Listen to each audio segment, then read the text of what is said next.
tinfoil hat. Oh, what the fuck are you guys even talking about? Global controls will have to be imposed, and a world governing body will be created to enforce them. Welcome to Tinfoil Hat. We go deep, homeboy. Aaron, open your mind. Drink from the fountain of knowledge. There's lizard people everywhere. That's some interdimensional shit. Wake up, Aaron. This is only the beginning. Dude, you just blew my mind. Are you ready to get your mind blown?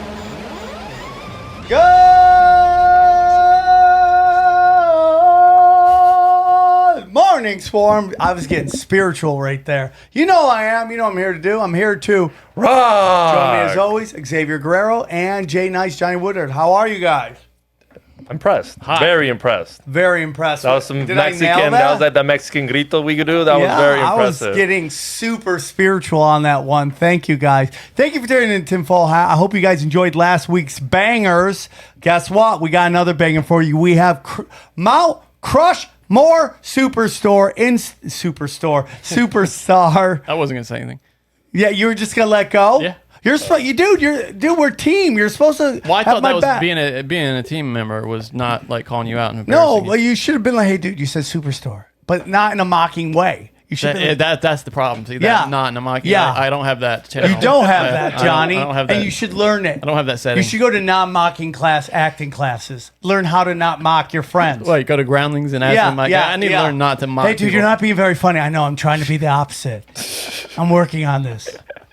Guys, we have Isaac Weishaupt in studio. I hope you guys enjoy. It's a great show. Great show. Fun show. There's a reason he made it to Mount Rushmore. Why he was the number 3 highest voted guy. And you'll see today. It's a great podcast. He puts up with our silliness. So we hope you enjoy it. A lot of great things going on. The shows are fire, everybody. The shows are fire. Here's what's happening, dude. I just had a show to the New Jersey shows. Friday night, first show. Guess what, guys? I'm doing a live podcast with Tommy G. Ooh. Woo! And we're going to get into, is Elon Musk cute? We'll discuss it, okay? We'll discuss it. Tommy G, my good friend Mike Romanelli from the Freethinker Society. We're doing a live podcast Friday at 7:30. And then stand up the whole rest of the week. Grab your tickets at SamTripoli.com. And then, guys, just when you thought it was safe to go home, Comedy Chaos is back. Not just one show that's listed, 2 shows. That's right, 2 shows. Two shows. Let me give you the lineup in case you think I'm fucking around right now. Dude. And you think I'm messing around, bro? You think I'm fucking around? No. Here it is. First show, Trevor Walsh, Christina P., Craig Robinson, Taylor Thompson, Orny Adams, first show. And then second show right now, Ryan Sickler, Bert Kreischer, Andrew Santino, and then Edgy Bravo will be on the show. Sponsored by our good friends at Dave's Hot Chicken, Dream Donut Truck, which is the greatest donut truck in Los Angeles, okay? LA Speedweed, and our good friends. Let me find out. My good friend Avi, what his new company. I gotta look it up. Might bring the girlfriend to the show. By the way. Buy a ticket before it sells out, okay? I'm surprised Sam said you don't need a ticket for an imaginary girlfriend. Buy a ticket. Yeah, I have to meet her the line. first. You missed the line. XG got your line, dude. That's what you should have What was said. the line? You said you don't need you should have told me you don't need a ticket for an imaginary girlfriend. That's, Come on. He was perfect. Sam does this, he does this on Broken Simo. He doesn't pay attention. When you're dropping these great lines. I do pay attention, You didn't Johnny. even hear it. Johnny, because I'm trying to She's find over here somebody who's fucking dropping sponsoring the gold. show. Field of Green Genetics, my good friend Avi. He's going to be there. Joints galore. Grab your tickets now before they get sold out. Bang, bang, pow, everybody. And then I'm going to be in San Francisco. Oh, yeah, that's the live podcast. Look at that. Look at that. Look at that. They're not ready for Tommy G. No mercy right there. No mercy. No mercy. And then I'm going to be in San Francisco. I have 4 shows. The earlier shows, Sam Tripoli dropping Hammer the Gods. Second show, Tinfoil Hat Comedy. So go to samtripoli.com for all of your ticketing needs for me. Guys, all my stand-ups on there. on SamTripoli.com. All the videos are on there. If they're not there, my premium content's all on Rokfin.com. Tinfoil Hat, Zero, my spiritual show, Conspiracy Social Club with Brian Callen, all there. Also, if you're looking for financial advice, one of the number one financial Patreons is the Cash Daddies Patreon. Go to patreon.com/Cash Daddies and get it right now. Howie Dewey is on fire right now. You can get that and Touch Butt, all available. They're $5. You get Touch Butt. $20, you get Howie's Homies. And for $1,000, Damn. $1,000 a month, you get Johnny and I watching you make love, and we give you pointers. Johnny, thoughts? Like, depending, it doesn't matter how long it is. Hey, dude, for $1,000, I'll watch you make love for an hour. Yeah. Is that right, Johnny? Yeah. Well, that's pretty much it. You don't have Sam is not necessarily included in this. It's Sam may also watch. It's what. No, so I will. If you don't want Sam to watch, that's your option. I will watch. So that's that. Guys, new episodes of audio are dropping all the time. Just go to SamTripoli.com. Yeah, new Broken Sim just dropped. Broken Sim dropped. Sam finally got invited to something. It was a really kind of a creepy birthday party. It wasn't a creepy birthday. It was an awesome birthday party. But how you thought it was going to be like some kind I thought of it was going to be some weird thing. shit, Yeah. but it wasn't. It was a lot of fun, karaoke and interesting. dancing. Oh, my friend was there. Oh, yeah. I saw him. Yeah. he It was cool. weird. It was weird. It was, Yeah. yeah, Yeah, it was weird. Just listen to Broken Simulation with Sam Tripoli and Johnny Woodard. Tinfoil Hat t-shirts. I'm about to drop a new t-shirt. Also, guys, I need somebody who will be my contact at the Sleepy Dog in El Paso because I have your t-shirts ready. I can't get the people from Sleepy Dog to hit me back so I can send it to you. I need somebody to hit me up. The shirt's dope. The shirts don't. Trust me. I need it's somebody somebody I can trust is going to pocket all these shirts and sell them to people. So come on, be a sworn member and hit us up. So yeah, go to tinfoilhattshirts.com. Conspiracy Social Club for some new shirts there for me and Brian Callen. Sam Tripoli's cameos, fire, bro. Get yelled Fires. at by Sam Tripoli. That's hilarious. Get yelled at by Sam Tripoli. You're gonna love it. And then finally, if you're looking for gold, we have a good deal with the guys at Wise Wolf. Go to buy gold and silver. Just click the banner. The Telegram is on fire for both Conspiracy Social Club and Zero. Check those out. And all of my audio is available for free. Tinfoil Hat, Broken Sim is fire, Cash Daddies, Punch Drunk. You know they don't want them. I'm about to record that today. And then Conspiracy Social Club and Zero. I'm putting out old episodes. Go rock those. Anything else? I will be in Arizona with George Perez and Tucson and Bisbee. Go get your tickets at George P. Comedy. You're going to Bisbee, bro? Yeah, I'm going to Bisbee. Are you ready for war, bro? Yeah. It's going to be chaos. Is it chaos? Oh. You know if I'm up there going, what the fuck am I into?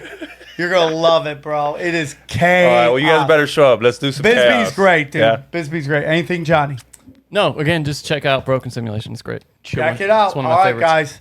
Enjoy Isaac Weishaupt. Hey, guys, today's episode is brought to you by Athletic Greens. I take Athletic Greens every day because I want better gut health, more energy, optimized immune system, okay? I hate taking a bunch of pills and vitamins. I want a supplement that actually tastes great and want to see what the hype was all about, okay? With one delicious scoop, Athletic Greens, you're absorbing 75 quality vitamins, minerals, whole foods, source superfoods, probiotics, and adaptogens, all right? It starts your day off right. And it's real simple, okay? It contains less than 1 gram of sugar, no GMOs, no nasty chemicals or artificial anything while still tasting good.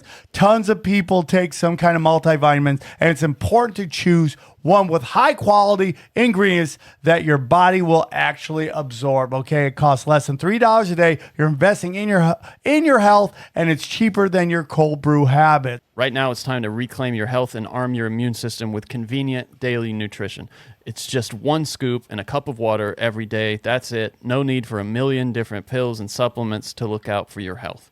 To make it easy, Athletic Greens is going to give you a free 1-year supply of immune-supporting vitamin D and 5 free travel packs with your first purchase. All you have to do is go to athleticgreens.com/tinfoil. Again, that is athleticgreens.com/tinfoil to take ownership over your health and pick the ultimate daily nutritional insurance. Enjoy the show. We go deep, homeboy. Aaron, open your mind. Drink from the. All right, excited. We have royalty in the room. One of the people on Mount Crushmore. I'm very excited. He's nice enough. He takes his appearances seriously. The guy comes in, flies in, joins us in studio, hangs out when we talk homosexual lingo, and does not blink at all. He's in it to win it. Please welcome one of my favorite people to have on the show, Isaac Weishaupt. How are you, buddy? Good. How you guys doing? It's my pleasure to come out as always. Being on the Mount Crushmore, I feel like I'm kind of obliged to do the in studio appearance. Yeah, you, Eddie, do it all the Plus, time. it's like I live in Utah, so I tell, I'm going to LA for a show. I feel real cool when I say it. Salt Lake, so, is it? Did we already talk about? Yeah, man, what a great place to live. It's fine. I mean, granted, I just get in there one day and get out, so I get. Well, see, I feel the other way when I come out here.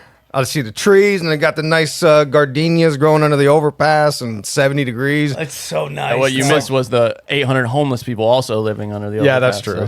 So. I mean, here's how red state, everyone's like, we got to get Republicans in here to deal with this homeless situation. Here's what Republicans do. They get the homeless, put them on bus, send them somewhere else. That's how they deal with that's how they deal. We're getting all of New York, Texas, everybody's homeless people. That's what we're getting. Well, where would you, if you were homeless, where else would you go? That's what I'm saying. Venice, 3 meals a day? We need to find just a nice area in between like San Diego and LA. That's thinking, industrial, where we just send homeless How people. about we just give them Catalina Island? Yeah, I mean, Give them the fucking island. Yeah, all those rich what is people this there, going to be, the new Australia? Yeah, just make it the new Australia. If you can swim over, I guess you could stay. Respect. Isaac, man, what you been, for those who may not remember you from any of your very, very legendary appearances, could you tell them a little bit about yourself, where they can find you and what you're working on? Yes, absolutely. So I've been blogging and looking at conspiracy theories since 2011, which of course segued into writing a bunch of books. I wrote 9 books at this point. And then I started the podcast in 2014, Conspiracy Theories and Unpopular Culture. And then, I followed the greats like you guys, and I've expanded. Now I've got a podcast exclusive to Rokfin called Inside the Mind of a Conspiracy Theorist, which we could talk about that for a second. I'm kind of changing the format of that. You're allowed mix it, remix. And then I do one with my wife called Breaking Social Norms, where it's me trying to explain to my poor normie sheeple wife the ways of the world and ruining everything for her. You know what I mean? So yeah, it's hard, man. I was talking to somebody the other day about we need to have we as conspiracy theorists have to come up with a list of questions that men and women can ask potential mates on what they think, what their stances are. Yeah. Well, my litmus test with anyone I meet is, hey, what do you think of Tom Hanks? Because that tells you how far down the rabbit hole. If they're like, oh, he's great, he's a great actor. Okay, you're not too far down the rabbit hole. This sounds like a dating app. What would you call it, Sam? Yeah, down the rabbit hole, maybe. I don't know. I would have to think about that. Conspiracy smoke shows. I don't know. But I do think, because there's certain things that if you don't agree on can be very contentious and cause a lot of chaos. I know vaccines is one of them, big time. And I'm sure there's just a whole bunch. Do you watch the news? If they watch the news, that's a big. It's not bad. It just might not be for you if you're a conspiracy theorist. If you watch the news and believe it, then you got a problem. Yeah. Do you? How about this? Okay, you watch it. Do you keep score? Do you keep score on what they're telling you, and then how comes out later? Because if you do that, that'd be great. What about your books? Tell us about your books. So the last one I wrote was a 2-part book called Aliens, UFOs, and the Occult: Use Your Illusion 1 and 2, and that is going to inform the main idea of what I wanted to talk to you guys about today. This idea that when you get into occult spirituality and the ideas of quantum physics, and you see how it connects to the ancient alchemist and all this sort of ancient forbidden esoteric knowledge, it all ties together in a weird way. And that's, and to play a bit of, synchronicity, gematria, weird stuff. Today's the 11th of July, right? This is my 11th appearance on the show. Okay. Whoa. Right? And now, wow, you're 11. This is 11. Yeah, this is Wow. 11. That doesn't include the Zero show. I think I did Zero once or twice. Wow. But it's interesting because I've studied a lot of this occult ritual magic, Aleister Crowley kind of stuff, and the number of 11 is the number of magic. It's the sum of 5 and 6, which is the Venus pentagram with the Saturn hexagram. And this goes into like the rose and the cross and the Rosicrucians, which all plays a role in the main idea of what I've been studying recently, which is the idea of sex magic, which is at the foundations of all of this occult kind of ideas of understanding reality and trying to change reality and using ritual magic and all these different occult practices. So I think it's very strange that it is my 11th appearance and it is July 11th. I think it just gets weird like that. I mean, some people really aren't into gematria. I get that. Johnny just raised his hand. He is not a gematria guy. I agree. Even though he looks like a nerd dork, he's not a numbers guy at all. No, but I mean, there are infinite numbers, and you can make anything correlate. That's my beef with it. Is they always sort of look like if they could predict some events, cool. Like then that's valuable. But when you find something that happened in the past and then you start, doing all the stuff they do, it's kind of makes my head hurt. And I think it makes you go crazy. I think so you too. lose your mind and everything is just numbers, and then you try to find a number that fits the situation. But I find it interesting if you have that much time to focus on that. I think if it becomes who you are and what you do, which is fine too. What's that movie? 21, is it? 23. 23. It's like that, where if you look for it hard enough, you will find it. And you know what's so funny about that movie is like Jim Carrey kind of went crazy after that, right? Like just like the whole thing kind of went nuts on him after that because he was so consumed with getting an Oscar. And like that was I don't know if that was an attempt because I feel like that was more like Man on the Moon was good too. I mean, he was dramatically good. Listen, dude, Adam Sandler is killing it in these like dramas about basketball, and he's never going to win an Oscar because those people that win Oscars take themselves way too serious.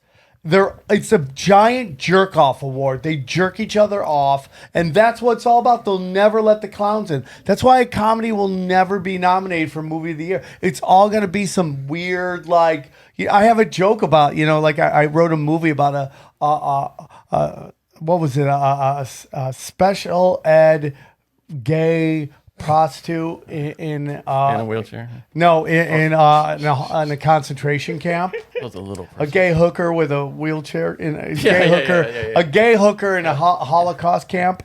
Because that's all the boxes right there. You're just checking everything to win an Oscar at that point. Did you guys watch the new Chappelle special on Netflix? I did. He did. Yeah. Johnny did. And he talks about how art is supposed to be dangerous, kind of for the same reasons you're talking about with your joke, right? It's the idea that we sort of have this context that you do have to, take into account when you say stuff like that, right? Which is why I always say this is like the most dangerous podcast in the world. Like I mean that because you guys hit on all the subjects that are definitely the most dangerous subjects, but then you guys add this humor element that makes it digestible and palatable and interesting to listen to. So I think it's very curious how Dave Chappelle had this whole 40-minute Netflix special where he was kind of, to me, saying the same thing that I think about. Dude, every time I go to LA, man, it's just, I do the store, I do the Comedy Store, I do the Improv. I have to edit as I go on my set because these people in this town don't get sarcasm anymore. And now anything provocative is offensive. And it's like, and I love Dave Chappelle. He's great, but he's allowed to say all that. I mean, like, literally, you told black comedians they could make fun of one group, and they lost their skull about it. They're like, First Amendment, right? You're like, dude, I mean, like, try being a white guy. It's like that meme where they're like, you're trying to walk through the lasers and not get hit. Yeah. Like, that's how it is. But I say, make fun of everybody, and if people walk out, let them walk out, man. Let them do all that. I think art is going to take a giant quantum leap with the internet coming right now. And what I really do believe is that the mechanism in which cancel culture and all that stuff and propaganda happens is dying. Like, nobody watches the news anymore.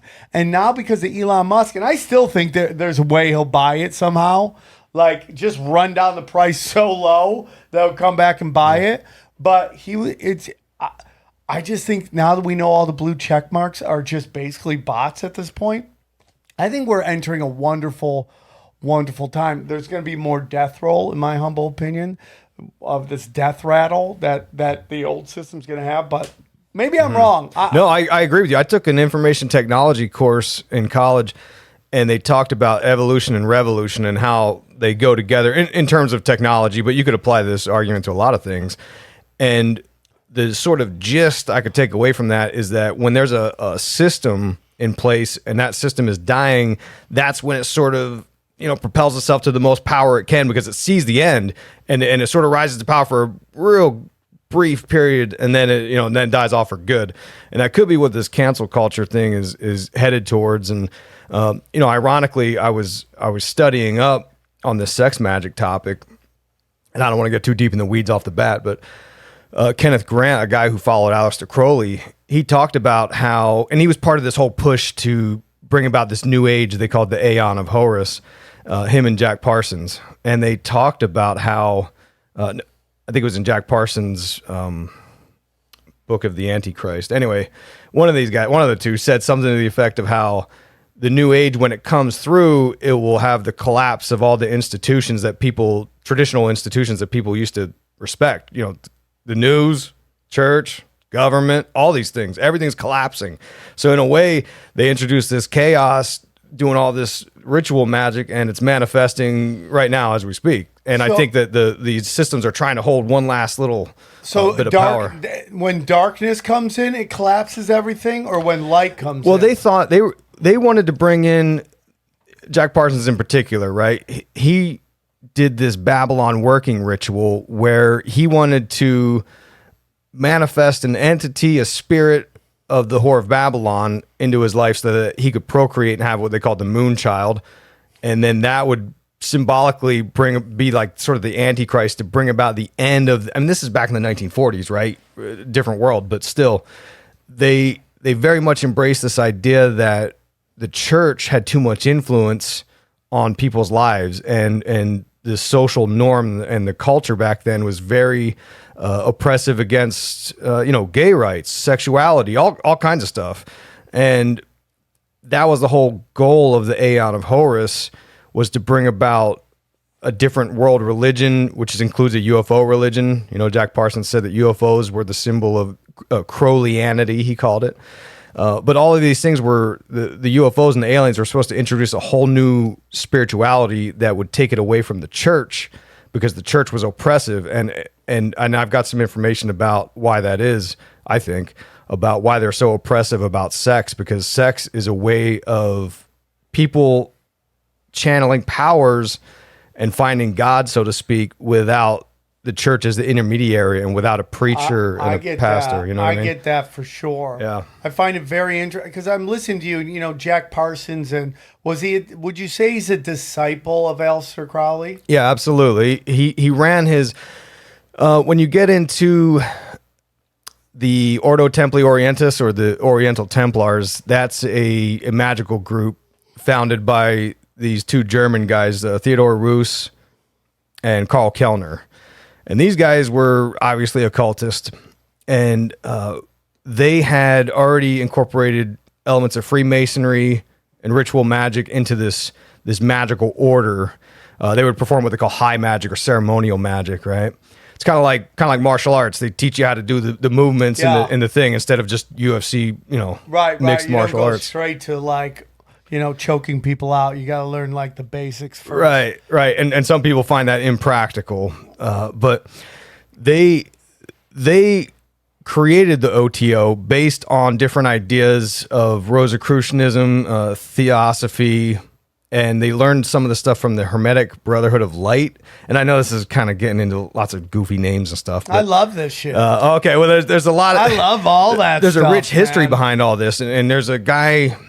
Because if you look at the foundation of the formation of America, it kind of started in the 1600s. The Rosicrucians over in Europe were leaving the persecution of the church and the royal family over there. They came to America for freedom of religion. So the royals were persecuting the church. Yeah, they kind of used each other back then. And I'm no historian, but from what I understand, the church and the royal bloodline, whoever was the ruling monarchy or whatever, they would oppress the people and sort of tell them what to think and do. I mean, as far as even as deep as, okay, you're born, you're gonna do this for your job. This is you're gonna marry. This is the land you get. Like they were very much telling people how to live, and they didn't like these alternative, occult religions like Rosicrucianism. So the Rosicrucians, they came to America real early because they were like they wanted to worship their weird stuff they do. Right.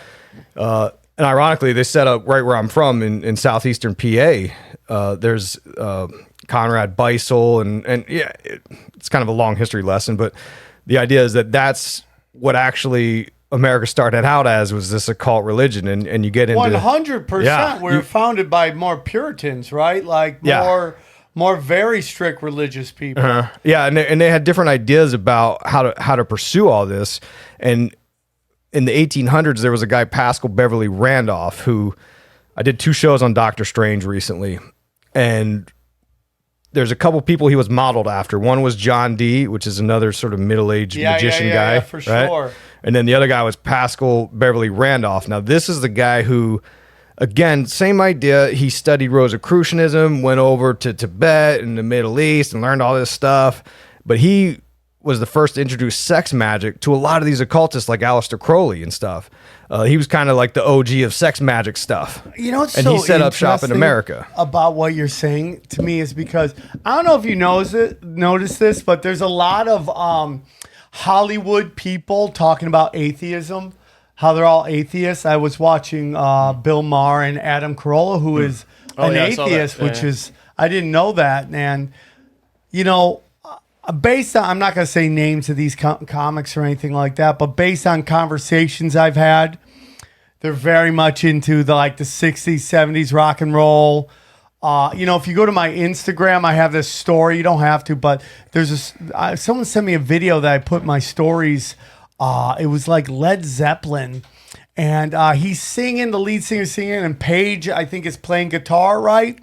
And something a light out of nowhere flashes on his face, and it looks like a demon. It looks like a crazy demon. I'm like, dude, that's so creepy, right? But the whole point of that is like how many of these atheists are really in Aleister Crowley? And when you start telling me about this Whore of Babylon shit and all that stuff, they have faith too. They have a weird, different kind of faith. It's either going to be into, scientism, which they all are, and atheists just love science. Guys, I want to tell you about our friends at Movement. That's right, Movement Watch. Now you got a watch on, I'm wearing it right now. It's called the Raptor. Look at it. Damn, dude, Nice. that's a nice watch. Nice. That makes me think you're doing stuff with your life. Listen, in a tiny apartment in Southern Cal, 2 college dropouts teamed up to create a watch company that broke all the rules. With fair prices, unexpected colors, and clean original designs,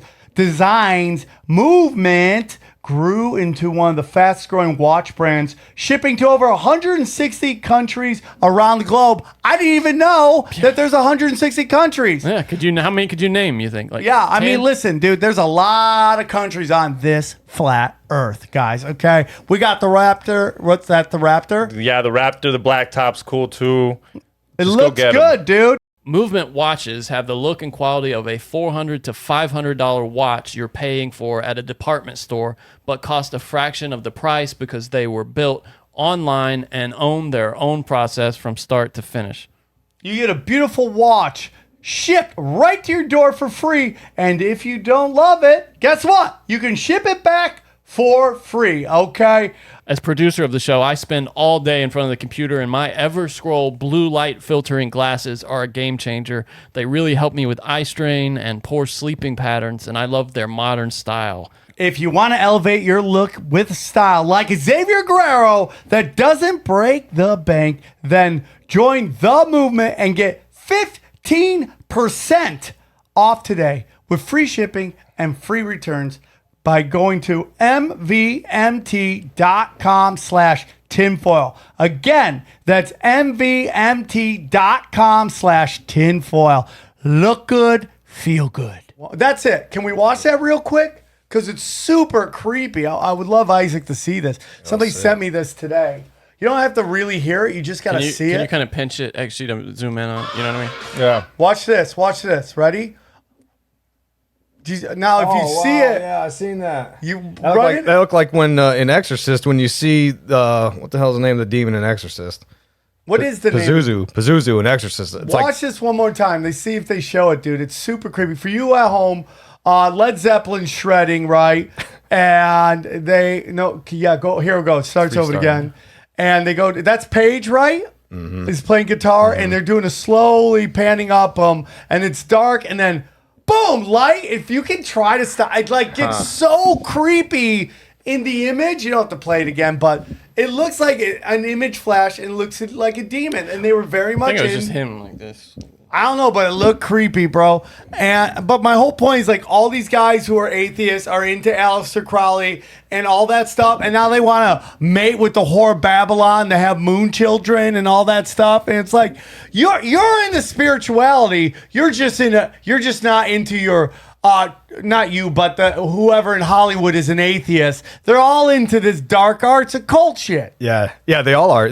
And you I'm sure you already know Jimmy Page. Like you said, follows Aleister Crowley very very in depth. Right, he bought his Boleskine house and all kinds of stuff. And Robert Plant, because that was Robert Plant that had the demon on his face, right? Or was that Jimmy Page? I didn't catch that. Which one is it? I'm not a big Led Zeppelin guy. I don't Which know. one's the guitar? He was in the darkness, so I couldn't tell. Okay. Anyway, it doesn't matter. But Robert Plant was into this stuff too. He was born and raised in a gypsy household or something, and he went down to the crossroads where Robert Johnson sold his soul and That's kept a the crazy dirt. story. But those guys, Jimmy Page gave them all their sigils. That infamous Led Zeppelin album cover where it has the 4 symbols on it? Yeah. Those are all sigils that Jimmy Page came up with and assigned to each member. And of course, Page took the one Zoso, which is a very famous sort of ancient demon. So, I mean, I wouldn't be shocked if because all these artists, they talk about, and I talked about this in Sacrifice Magic Behind the Mic, which is a book on hip hop. And then I talked about it in The Dark Path, which is kind of a sort of generalized book on all these ideas. They, these artists, oftentimes, if you read through what they say themselves, they'll say how they let spirits run through them and they sort of go into a trance mode when they perform. And there's something to that, right? And when you could tie this into the discussion today about sex magic, because sex magic is the idea. Like I said, there's many references to this being at the heart of all occult practices, and they say that sexuality is not only the formation of the whole universe as we know it, but it's the gateway into this deeper unconscious. And when you study what all these occultists are into, they always are talking about alchemy in different ways. And alchemy is this idea of sort of purifying the soul and becoming enlightened to become like God, basically. So they have this desire to delve into the subconscious and then ultimately reconcile the conscious with the subconscious, a process they call individuation sometimes. And they think that doing this, right or wrong, I have no idea. They think doing this is a way of making contact with God, or what they call the divine. And this shows up in many different forms. And ironically, CERN just fired up again, right? Again. And then that Britney Spears stuff popped up that some people are arguing about. Have you seen that? What stuff? I want to know. It's Mandela effect stuff. Okay, let's do it. Let's ask him. Okay, hey, the Baby One More Time video. What color do you remember her skirt being? Plaid. What? Okay. Was it not?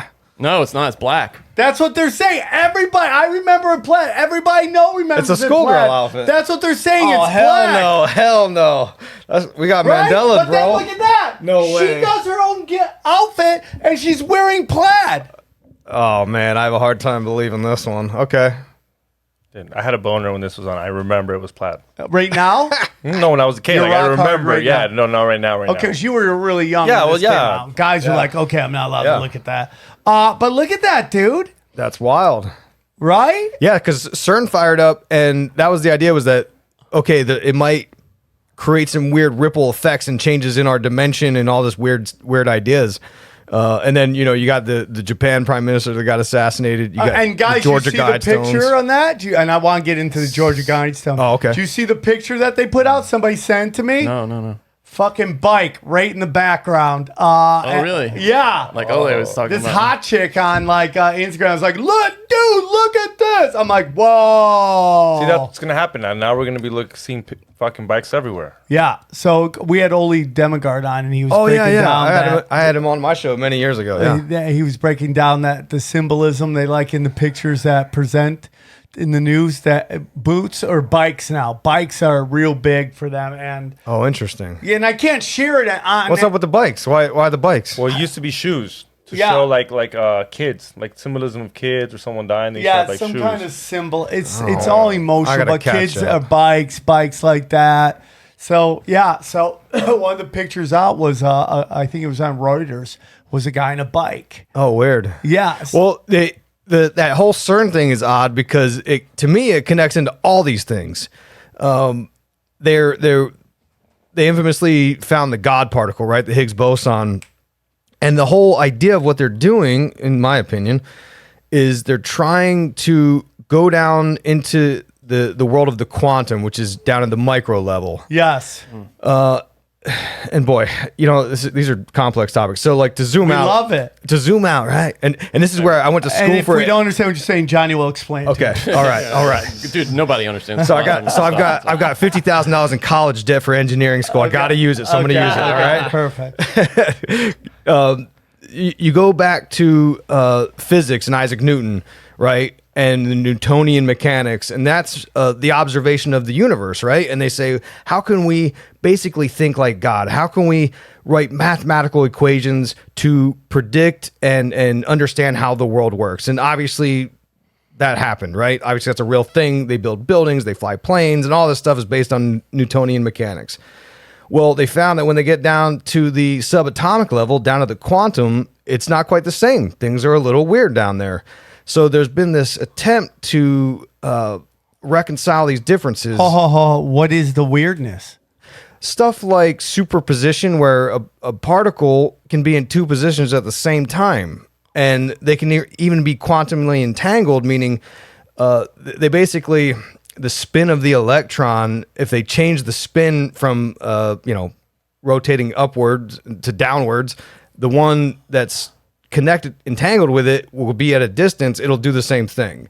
Don't ask. I don't know. This gets into some real nerdy shit. Okay, you know what that sounds like to me? This is going to sound really weird, and I don't know if you guys are into it, but when we had that doctor on talking about blood, how you remember when he said blood out of the body still reacts the same way the blood in the body really? does? Yeah, just like that. Yeah. Like that there's like even separated, they still...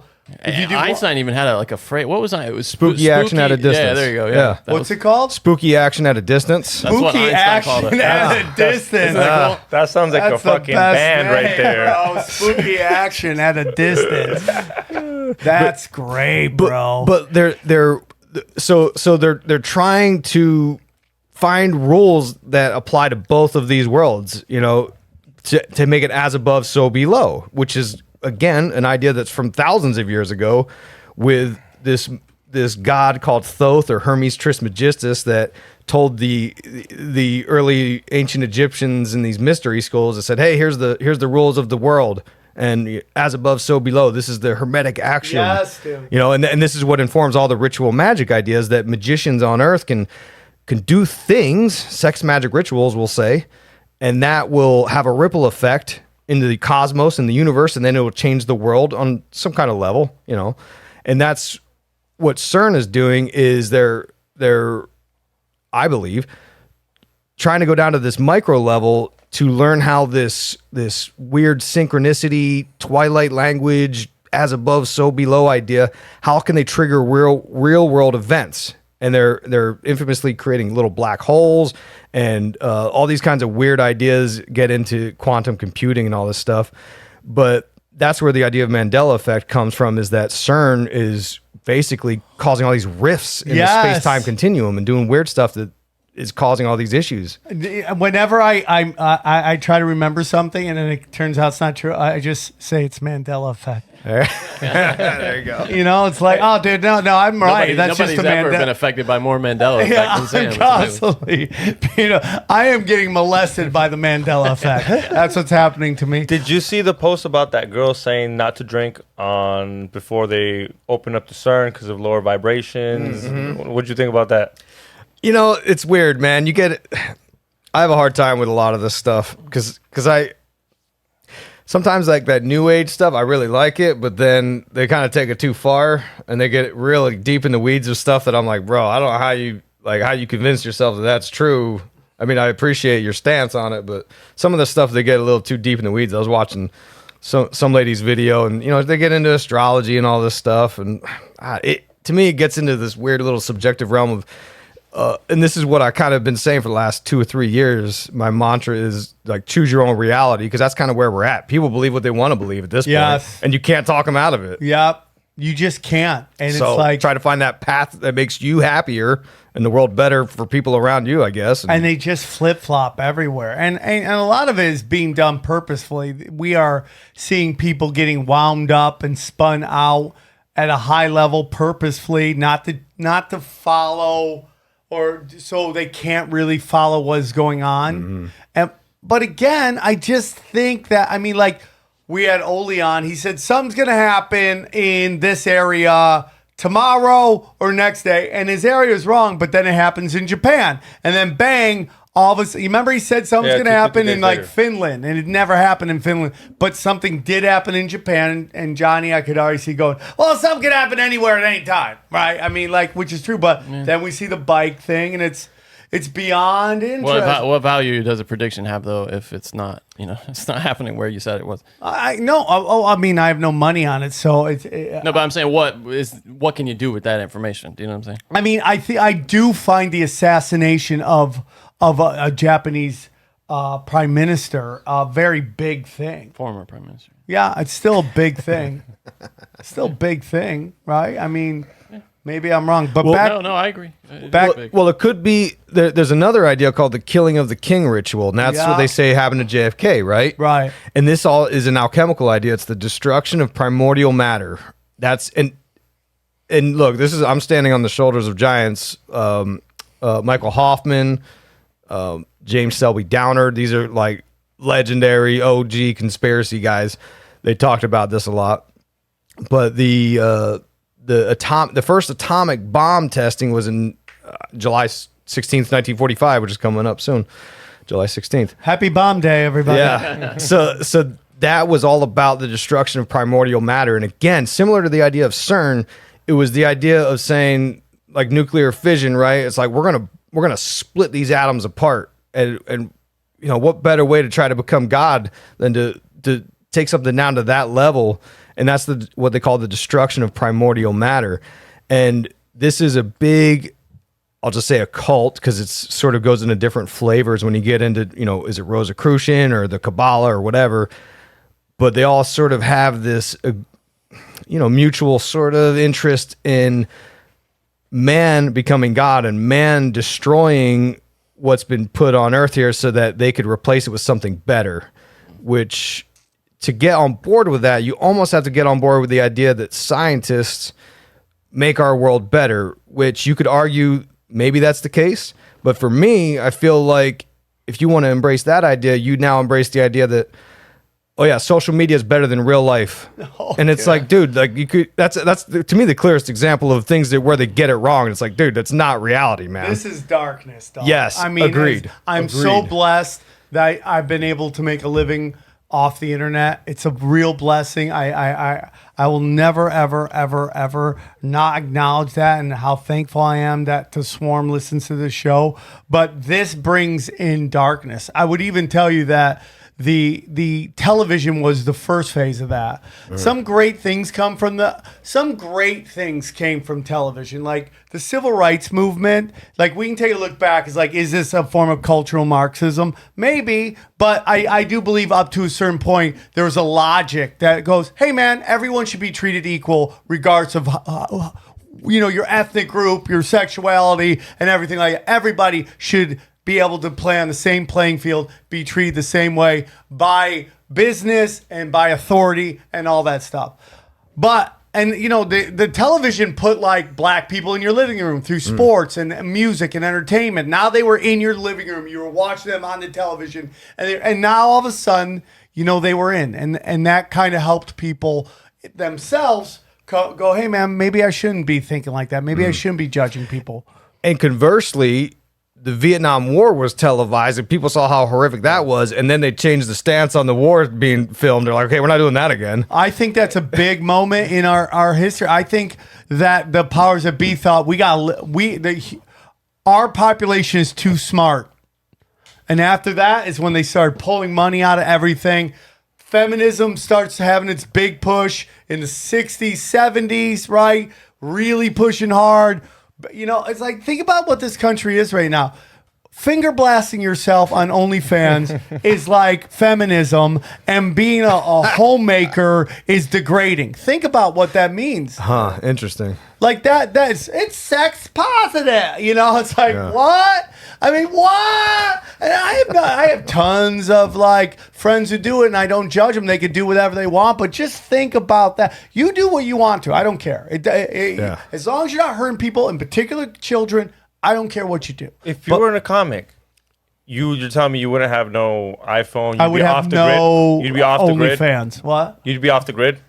I think if you were in a comic, you didn't need Instagram. I dream of being off the grid, but right now, I'm blessed that this thing is going well. Let's say you were in a comic. It has a purpose. Let's say you were in a comic, a dad 9 to 5 type of be deal. Creeping on Instagram 24/7. I creep, bro, but I'm not on Twitter as much as I used to be. For sure, I've taken off all my social media. Not 24 hours a day now. More like what? I drop something. I dropped an episode just dropped. I got a show coming. Here's one truth bomb. Get out. So you don't read the comments? If I want to see if people are excited about the show. I mean, we didn't just have a conversation right before the show about blocking, dude. I block all the time. So you do read them, all right?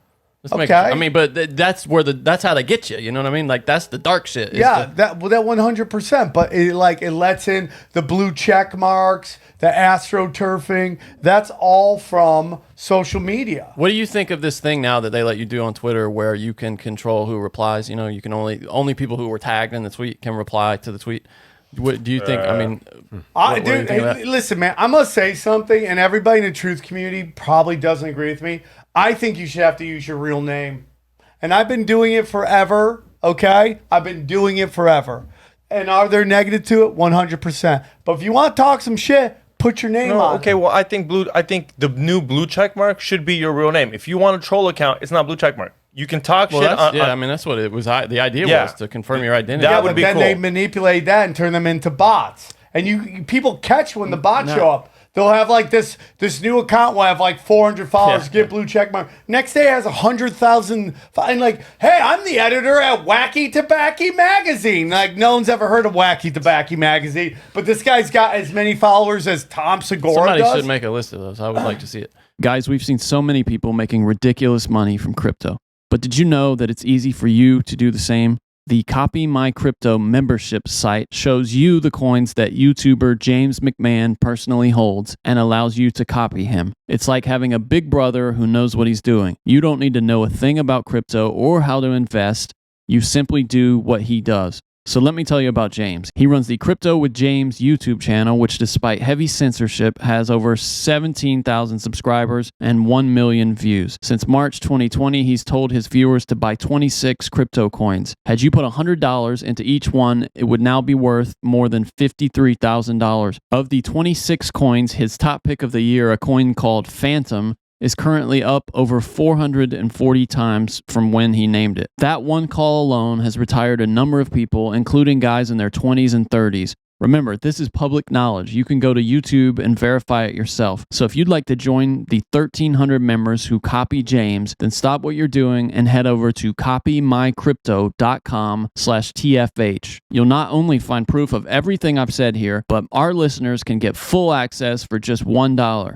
You won't find this offer anywhere else, but act fast because it ends soon. That's copymycrypto.com/TFH. That's TFH. Don't take this offer lightly. James is the real deal. Go visit the site now. See, I think that using your real name is good in many instances, but if you're trying to talk about dangerous topics, you know what I mean? You don't want to get on the government's radar, let's say. Well, you know what? Then there's some value to it. Right. Being anonymous, But I mean. Johnny, I totally agree with what you're saying. I'm totally agree with what you're saying. Maybe we do a his set, but it's like I do it all the time. I mean, I do it all the time. I put my name on there. The only reason there's not a SamTripoli on Twitter right now is because Twitter took it away. That's the only reason. They took your name from you. Yeah, they took my name from me. So I would do it. It's like the Crucible. I you know what, man? I talk dangerous all the time. That's just the way it is. And like more and more people are just like waking up to the fact that dangerous ideas are important. But okay, now that I talk to most of my friends, everyone's got a fucking troll account. Well, I don't have a troll account. No, I have not you. a creeper account. Well, their creeper account is also their troll account. By the way, hand to God, I just deleted my creeper account. I said, you know what, I'm done with the creeping. What, you're just going to follow him from your regular account? No, I'm just not going to follow him. Okay. I'm done creeping. Okay. So I believe that. Johnny, I have no creeper account. No, I mean, I believe that Instagram? I believe that you're not. I don't believe that you're not going to creep anymore. That's what I'm saying. I will not. He's gonna creep in Look, you person. can't even- in person. Can't even do I'm it. going to. I'm going to. I'm not going to follow them. I may check out, We're gonna use their bookmarks exciting or something? news Yo. that they got going on, but Hey, I'm not going to follow He them. doesn't need to follow him because all you got to do is go to his explore page and it's fucking brand new. Oh, on what? Instagram? Yeah. Oh shit, I didn't know that. Yeah, just go to your explore page. What's the Explorer page? Like depends on what you follow. Little magnifier glass on the bottom, or Yeah, what? the little magnifying glass at the bottom. Oh, you find who I'm following? It'll tell you exactly what you're looking at, basically. Like Oh, that's some bullshit. Why is that on there? I don't care. I creep Mine on shows me a hotties. bunch of like tattoos and CrossFit See, things. it depends what you're into, right, Johnny? What's yours? Mine is like, see, it's ass. Mine's ass. Yeah, mine's all ass too. Mine's all ass too. I don't follow anybody else. Okay. Okay. What's that, No, I'm Johnny? just- I mean- What's that weird whisper you're doing right now? Like you're a yin yang twin. You're gonna be doing a lot of Good night. yin yang twin. What? What's going on there? What's going on? What'd you That's just my say? search. It's crazy. Actually, you just Yeah, showed it's all Isaac ass some and it's fun. eye-opening material. But you go back like the propaganda, the bank, and I think the internet lets in a lot. As a guy who had struggles with, I'm cutting, I've had to make a real concentrated effort on my adult film consuming. Yeah, I wanted to ask you about that. I saw you making tweets about saying you were like going off of no more Yeah. smut. Yeah. What's the rationale behind that? I just Not judging. I'm just asking. No, it's just I just don't want to do it anymore, I just like I did it. It's really empty calories, uselessness. Okay. It's bad, I it's can dig low that. frequency stuff. And I just don't want to do I don't judge it. I don't care. I have friends who do adult films and I don't judge them. Most of them are just trying to figure out a way to get out of their economic situation. And because we have a view of sex and like kind of along the lines of what you're like, it is a God moment, and now we've turned it into this peekaboo moment of like, it's changed it. And I just think it brings in I honestly believe this. I think porn, romantic comedies, and kung fu flicks have warped our sense of what humans are possible of doing. Do you understand what I'm saying? I'm with you on that. Okay, I dig Right? it. So it's like this. Like people watch like action. Nobody's that flexible, is what you're saying, right? Well, no, it's just like these, like this weird, like these things that are done in like all the like romantic comedies. Women watch and think men are gonna like run through airports with poems and holding on to flowers. Or and, even worse, maybe worse. Men think that's how a man is supposed to be. Just No, this I docile do creature think that white subservient men to all women. I watch too much romantic comedy. Jennifer Aniston has been devastating to white men. She has been devastating because we think that's what women want. I don't say that women don't want love and romance, because they do, but they also like a nice knuckle dragger too. And like, we've taken all that out of what men do. And this small group of women who push this narrative of the Me Too movement has made it so male natural aggression, not like assault, natural aggression of hitting on women is now, they're very hesitant. Because they don't want to get in trouble. They don't want to get me like that woman at the Washington Post, right? Who like hooked up with a coworker, and then the next day was like, I was drunk and got him fired, and now his career's done, even though she fully participated in it. Yeah, like that's bizarro town. Do you know in California, if a woman has 2 drinks, she can legally say she's too drunk to decide? Like, what does that say about women? Okay, then you should be able to say I'm too drunk to drive. Why am I getting this DUI? No, 100%. That's what I've heard. If you're intoxicated, you can't. If I can't make the decision, I couldn't make the decision to drive. I'm driving without really knowing I was drunk. They've allowed the crazies to rule the roost. Yeah, I think sometimes some of the ideas have a good basis and a good foundation, and then things just kind of maybe spiral a little too far. Like the pendulum swings a little too far, and it's kind of because I actually had to for my dreaded day job, I had to attend a sexual harassment, sexual assault course, and they were saying about how if you're inebriated, drunk, or whatever, you cannot consent. It's just not possible. And I look back and I think, man, like I've had sex with people like drunk. You know what I mean? Like, so in theory, like that's happened. But that is part where do you draw of the what line? Liquor is. It is a lubricant for life, right? I mean, so everyone gets loosey goosey. Yeah, but that was Coke for me. I have social anxiety, so I do blow, and suddenly I was mayor of Happy Town. And I think it's like that was a message that some guys probably needed to hear, but guys that I don't know. I think there's probably some foundation to them needing to say that message, but then things get a little crazy. The pendulum swings a little too hard, and it's like saying, well, 2 what they're drinks doing, dude, is they're weaponizing regret. That's what it is. Yeah. Just because you regret doing something doesn't mean a crime was committed.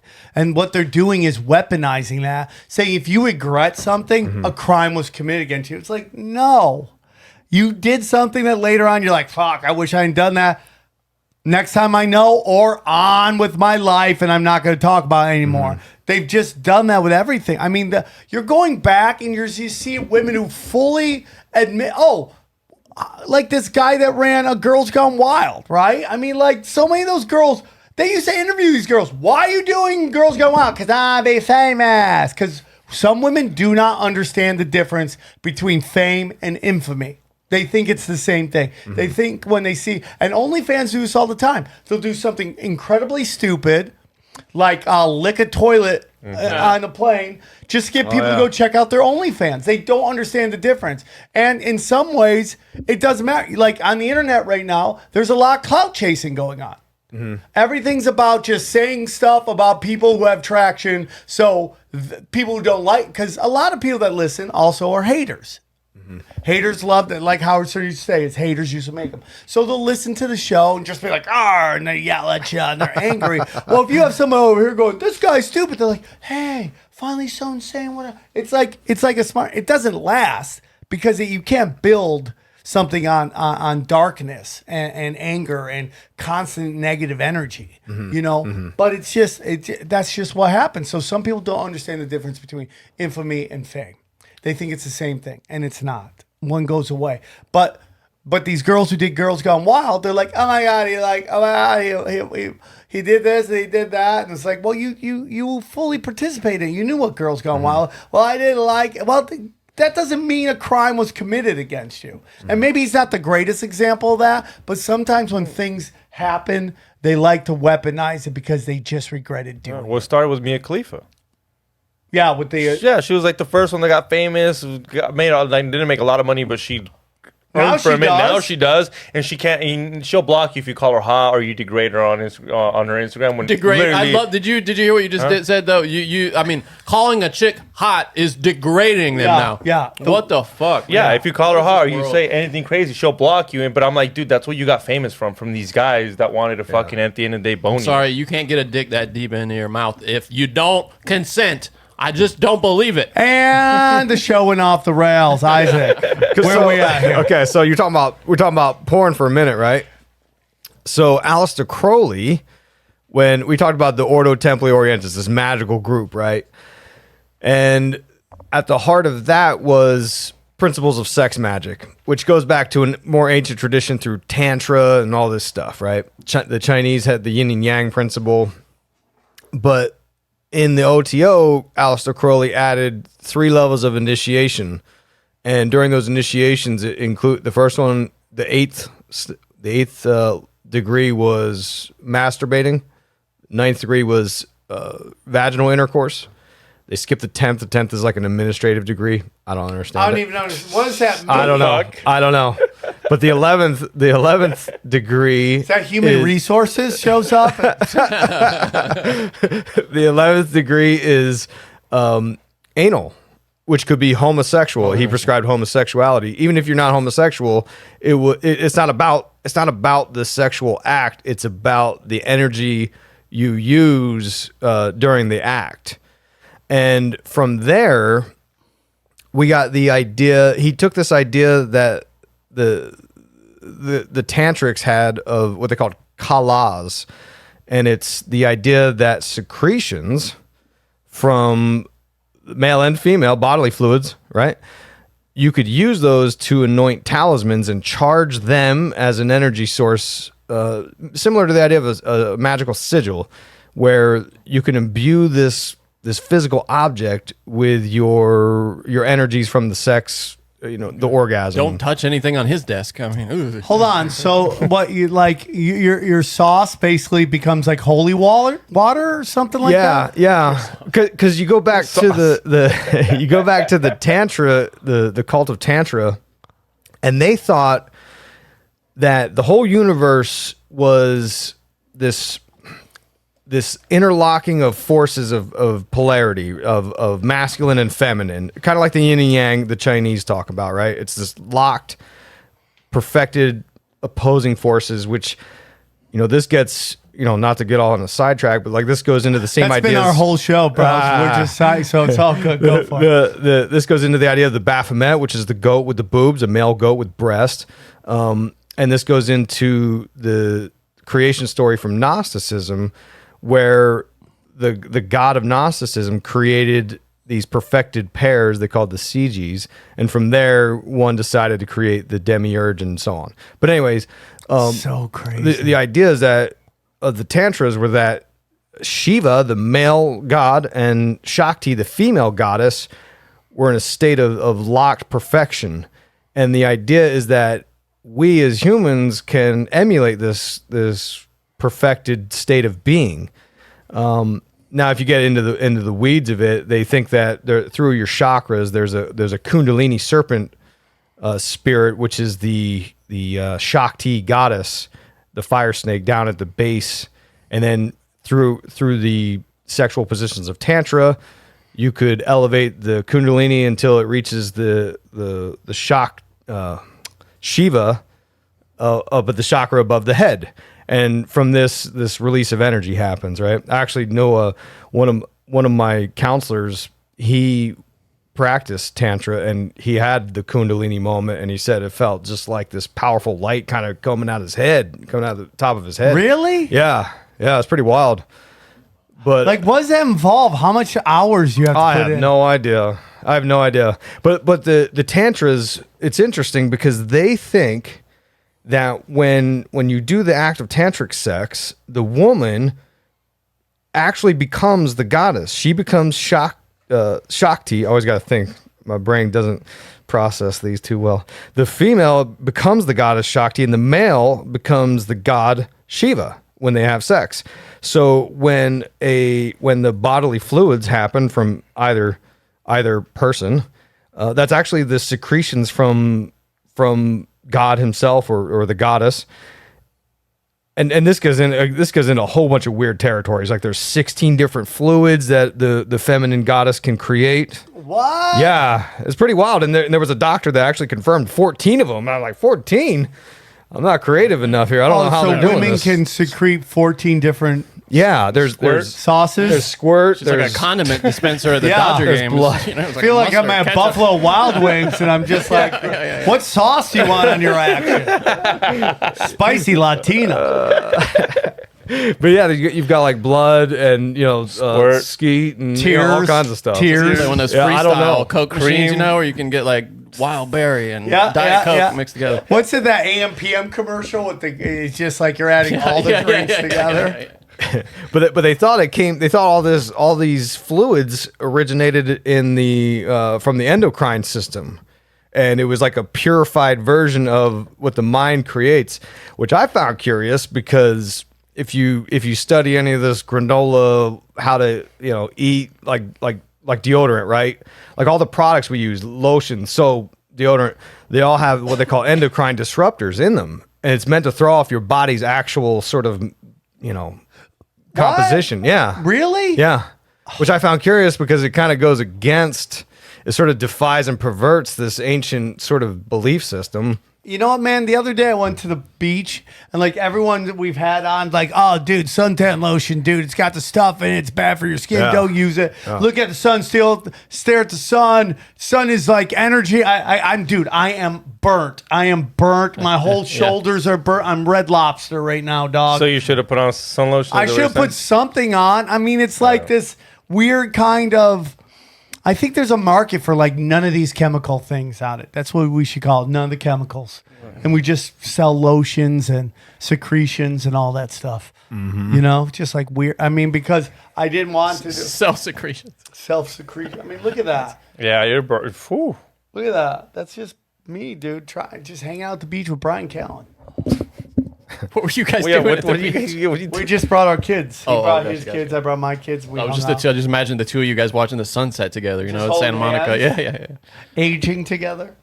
Well, so this gets interesting because we've talked in the past about the ideas of adrenochrome, right? And the idea of sort of absorbing energy from the kids. Do you believe in adrenochrome? I believe, Johnny, do you believe?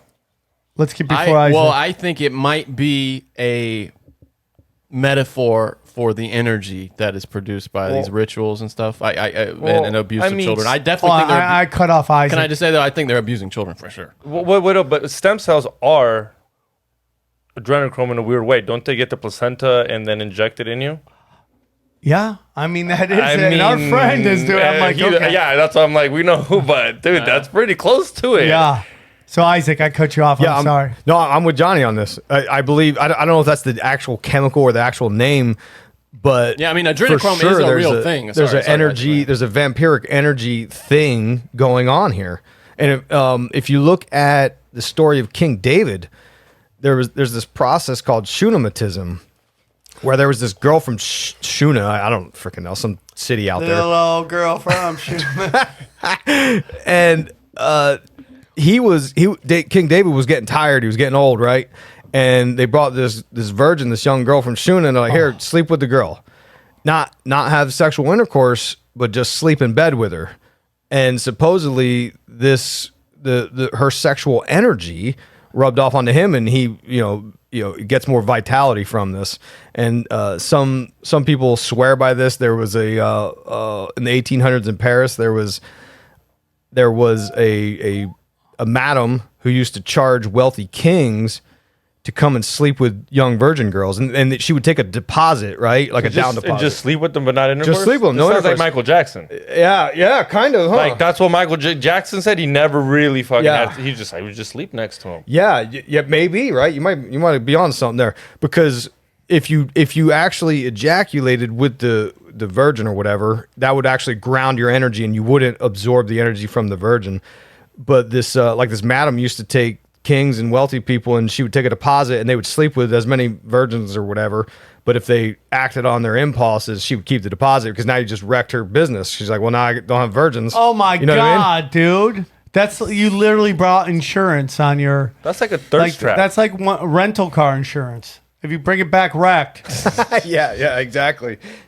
That's so crazy. By the way, I just want to say, adrenochrome is a thing. I mean, even scientists have identified something called, you know what I'm saying? So I want to make sure we're not denying that compound exists. I'm not denying it. But when Johnny, we talk you about are. it in like sex, though, I just think it's more what Isaac's talking about, though. Well, you know, when The I was energy young, vampire like shit. when I was like late 20s, early 30s, and still like 19-year-old chicks were attracted to me. I remember I'd be like, damn, dude, like my knees wouldn't hurt as much the next day. I could run a little faster. 40, dog. I always used to say that. It's like 19, 20-year-olds when you're like late 20s, early 30s. It was like, damn, dude. You don't think like a 50-year-old bones like a 21-year-old? You don't think It's the next just day different he energy. feels? I think the next day he's got a pep in his step. He's like, There's something to it. The question is, though, does that cost them anything? What do you think? Does that cost the 21-year-old anything? A little life force? Yeah, exactly. Maybe. Do you think it does? Could be. Yeah, I don't know. It's interesting, but that's what. So we were talking about adrenochrome, right? Because Crowley in the Gnostic Mass had this thing where he called the cakes of light, and it would use these different secretions and create these wafers, and you know that was one of the ideas that came out when Marina Abramovich was doing her spirit cooking events. A lot of people were talking about this idea of using the blood and all that kind of stuff. But this all again goes back to sex magic, and the ideas from Tantra were that if you ever look at the symbolism of Tantra, it's always like these multi-petaled lotus flowers all the time, and the female, the 16 secretions or whatever, the kalas they called them. It came from the yoni or the flower, and they spell the flower FLOW-ER, like flower, because they thought that you were flowing the energies from the goddess of Shakti down through the avatar of the woman having sex, and this was you're actually sort of creating a transubstantiation of God onto this wafer or whatever. Right. Yeah. And then just to throw in one more crazy idea, like look at the statue in front of CERN. It's Shiva. Yeah. So like these people are playing around with this energy of the creation of the universe, this primordial destruction of primordial matter. I think this is all connected back to the ancient alchemist and occultist and all these occult sciences. And it's just a matter of trying to understand why they're doing it and why they're not out in the open about it. And I think it's because these are complex topics, and I think a lot of people probably A, wouldn't understand it, or B, it would go against a lot of the belief systems of religions all around the world. No, I agree with that too. Have you ever seen the video that they said was just a joke at CERN? Yeah. What do you think of that video? I don't know. It's weird, right? It's as weird as when the army said that they transported. What did they say? They time traveled a bunch of soldiers. Yeah. They're like, oh, it was just an April Fool's Day joke. It was on the army website, and it's like, dude, last time I checked, the military didn't have a big sense of humor about shit. 100%. See, for you don't know what we're talking about. There's a video of looks like somebody's in a dorm room, let's say, creepy. hanging out. And they look outside. They kind of look through the blinds, I guess. They're like, what is going on out there?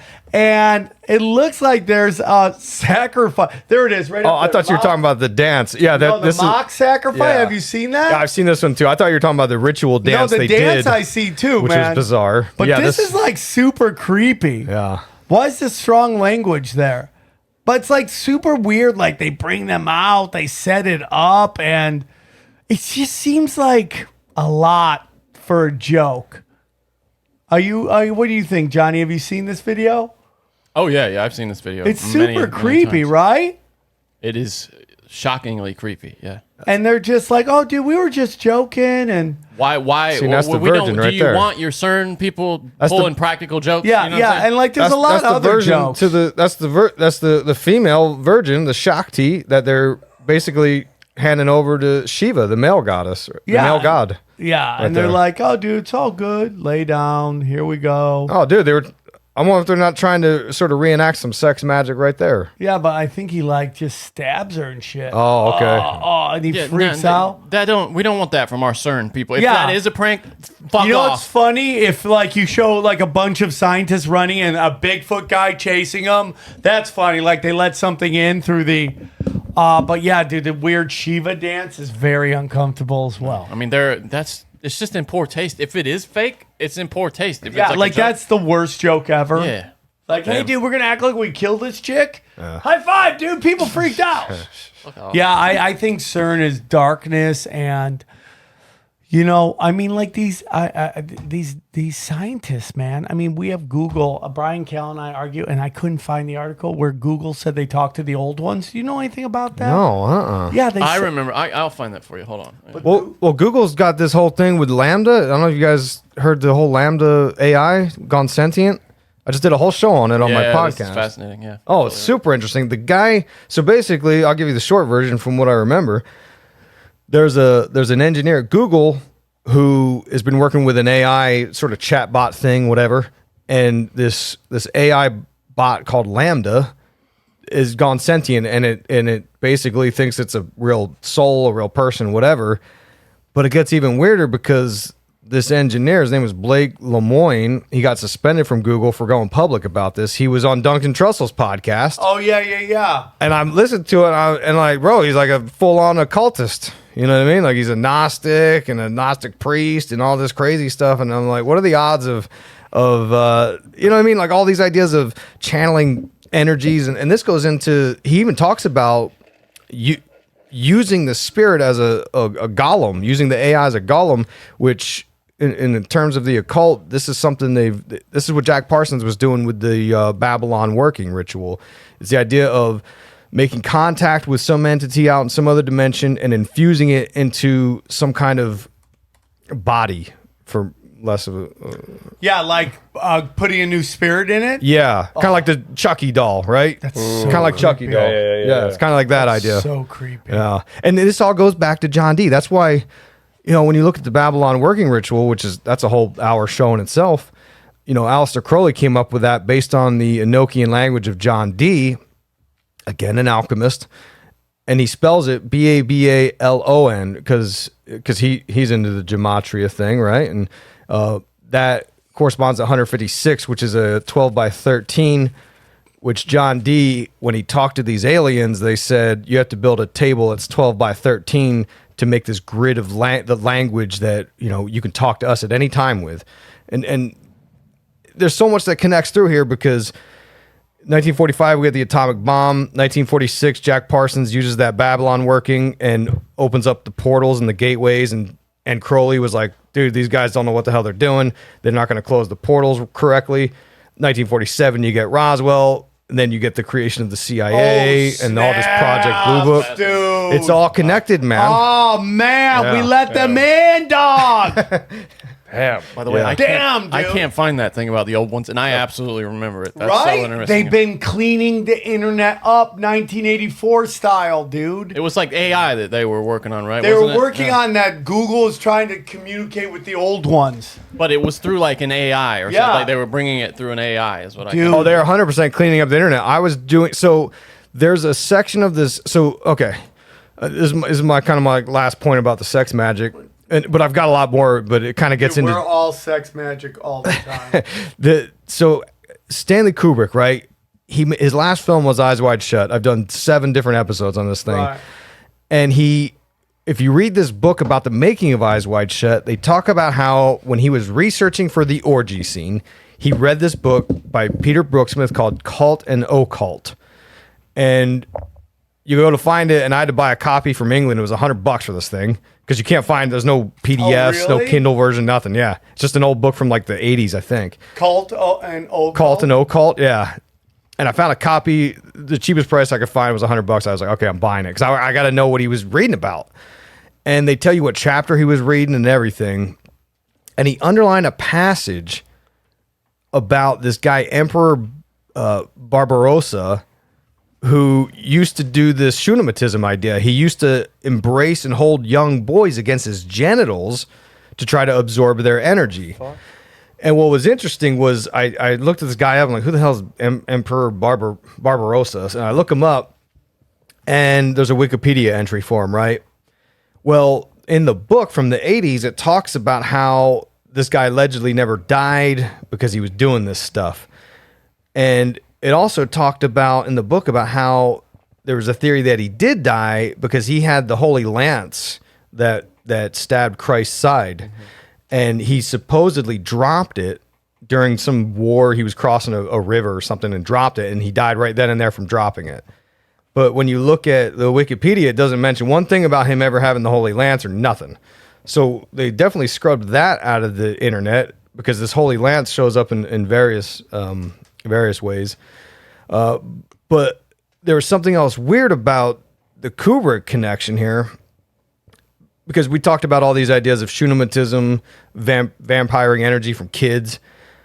Well, he originally wanted Alec Baldwin and Kim Basinger to be in Eyes Wide Shut, which is interesting to me because Alec Baldwin is infamously on the flight logs for Epstein Island. Yeah. And we all see what happened there recently where they're scrubbing the internet of that whole story of Ghislaine Maxwell, because when they sentenced her last week, the articles, I read a few articles that were saying they portrayed it as if she was procuring girls for Jeffrey Epstein, when the reality was that's not what was happening. She was procuring girls for Epstein for his ring of buddies to do whatever, blackmail, I don't know, whatever. They're into it, whatever. And they set it up like basically like, come on, guys, you guys know teenage chicks like it, bro. Yeah. Come on. I mean, are you telling me it was only what, 16-year-olds, 15-year-olds? Is that what you're telling me that's about? Come on, man. Yeah. They didn't get into anything super dark, bro. And you know, which, don't get me wrong, 15, 16-year-olds, dark. I'm not saying it's not. But man, are you telling me they weren't blackmailing guys with even worse shit? Like Sam says it, there's no dude that's came out of there. There's no little boy. There's no teenage boy that came out of it. And I could have sworn there was an article where they interviewed Epstein's victims, and they said that Bill Clinton never even fooled around with us. He always fooled around with the boys. And you can't find that article anywhere. Oh, interesting. Anywhere. Yeah, but you can see that it's all over because Google search results give you so another example, CERN, when they fired up a project, it was called the Alice Project, I think is what it was called, years ago. They fired up the Hadron Collider, and this photographer, I don't have his name handy, darn it. But anyways, this photographer was taking a walk and he took pictures of the sky, and right above CERN, there was this crazy cloud formation and lightning bolts and like crazy shit happening, right? And if you go to Google and search the guy's name, which I think it was like Christophe Suarez, don't quote me on that. If you type up Christophe Suarez. You could literally said any name. I'd be like, yeah, totally. If you type in Christophe Suarez CERN, you go to Google Images, nothing. You go to DuckDuckGo, all the images are there. Boom. So like Google is nonstop trying to, I don't know, keep people off the path. 100%. And did somebody just say that Google bought DuckDuckGo? Yeah, they don't. No kidding, really? Yeah, I'm pretty sure that Google DuckDuckGo. Hi, Bing. Yeah. Oh man. Yeah. Where's Bing stand? Where's Jeeves, bro? He's got to just be waiting. Jeeves got to be waiting, bro. Just like our time is now. But yeah, well, DuckDuckGo shot itself in the foot when it started censoring Ukrainian shit. Oh. I'm not. This is saying that they did not buy DuckDuckGo, but this is a 2-year-old story, so it's possible they bought it in the interim. Word is they just bought it. So. Just bought it. Okay. So yeah, I think CERN is messing stuff up. I mean, I really do. It's like crazy how you playing God. remember something specifically, and then it's not there anymore. And I just think that these are just of old realities, and just we're constantly on different paths. Yeah. There was a video I saw of someone that had Berenstein Bears VHS tapes, and one had the spelling STAIN, the other one was STEIN. So I don't know how that fits into the conspiracy, but I mean, maybe it doesn't clean up everything, because why is there a picture of Britney Spears in a plaid dress? yeah, that's wild. Well, isn't that crazy that even Britney Spears remembers it as a plaid? Yeah, dress? that I mean, is that's- crazy, dude. That is crazy. I don't know, man. It's just like little things and speeches. Yeah, CERN's up to no good, dude. And nobody understands it, but I think like they're messing with our timelines really bad. I think, and like this is kind of like my big takeaway, because there's a lot of weird directions this could go, and it gets a little more speculative. But the idea that I take away from all this is that hermetic axiom, as above, so below. They call it the law of correspondence. I think that CERN is just playing around with it, trying to almost legitimize it or find the scientific laws of how that could be reality, how they could smash atoms and cause these rifts. And, you know, it's like the ultimate magician forecasting his ritual out into the cosmos, but they're doing it through atom smashing. I think the world's ran by sorcerers, bro. Yeah. Uh-huh. I think that's all the news you just is. blew my mind, is dude, about- with the opening up of the Roswell. Yeah, When yeah. did you say it first started? When they started opening up weird shit? So in 45 is when they did the atomic testing, right? In July of 45, and then they dropped the Hiroshima bomb in the next month. Which, That oh, by summer. the way, Yeah, by that Harry summer. Truman, the 33rd president, was the 33rd degree Freemason. Hey, now.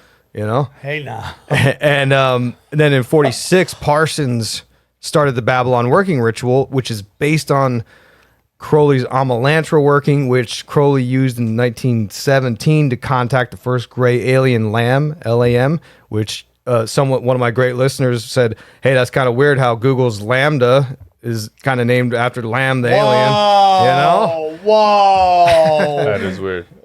Lots of weird stuff happening right around then. And then in 47, we get the Roswell incident. We get the formation of the CIA. We get the official government interest in investigating UFOs with Project Sign, which they found proof of UFOs in Project Sign, but the General Vandenberg didn't want to wreck his career. So he said, no, that's nothing there. So he changed it to Project Grudge, which was all about disproving UFO sightings.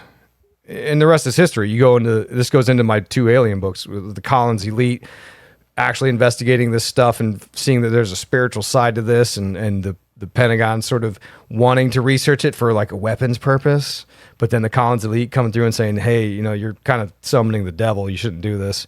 And now Lou Elizondo. The Collins Elite did that? What's it called? What? Yeah, the Collins Elite. This is this group that has been around since the 40s and 50s, who, when Parsons was doing this stuff, when Roswell happened, they went and investigated him because they were like, dude, what's happening here?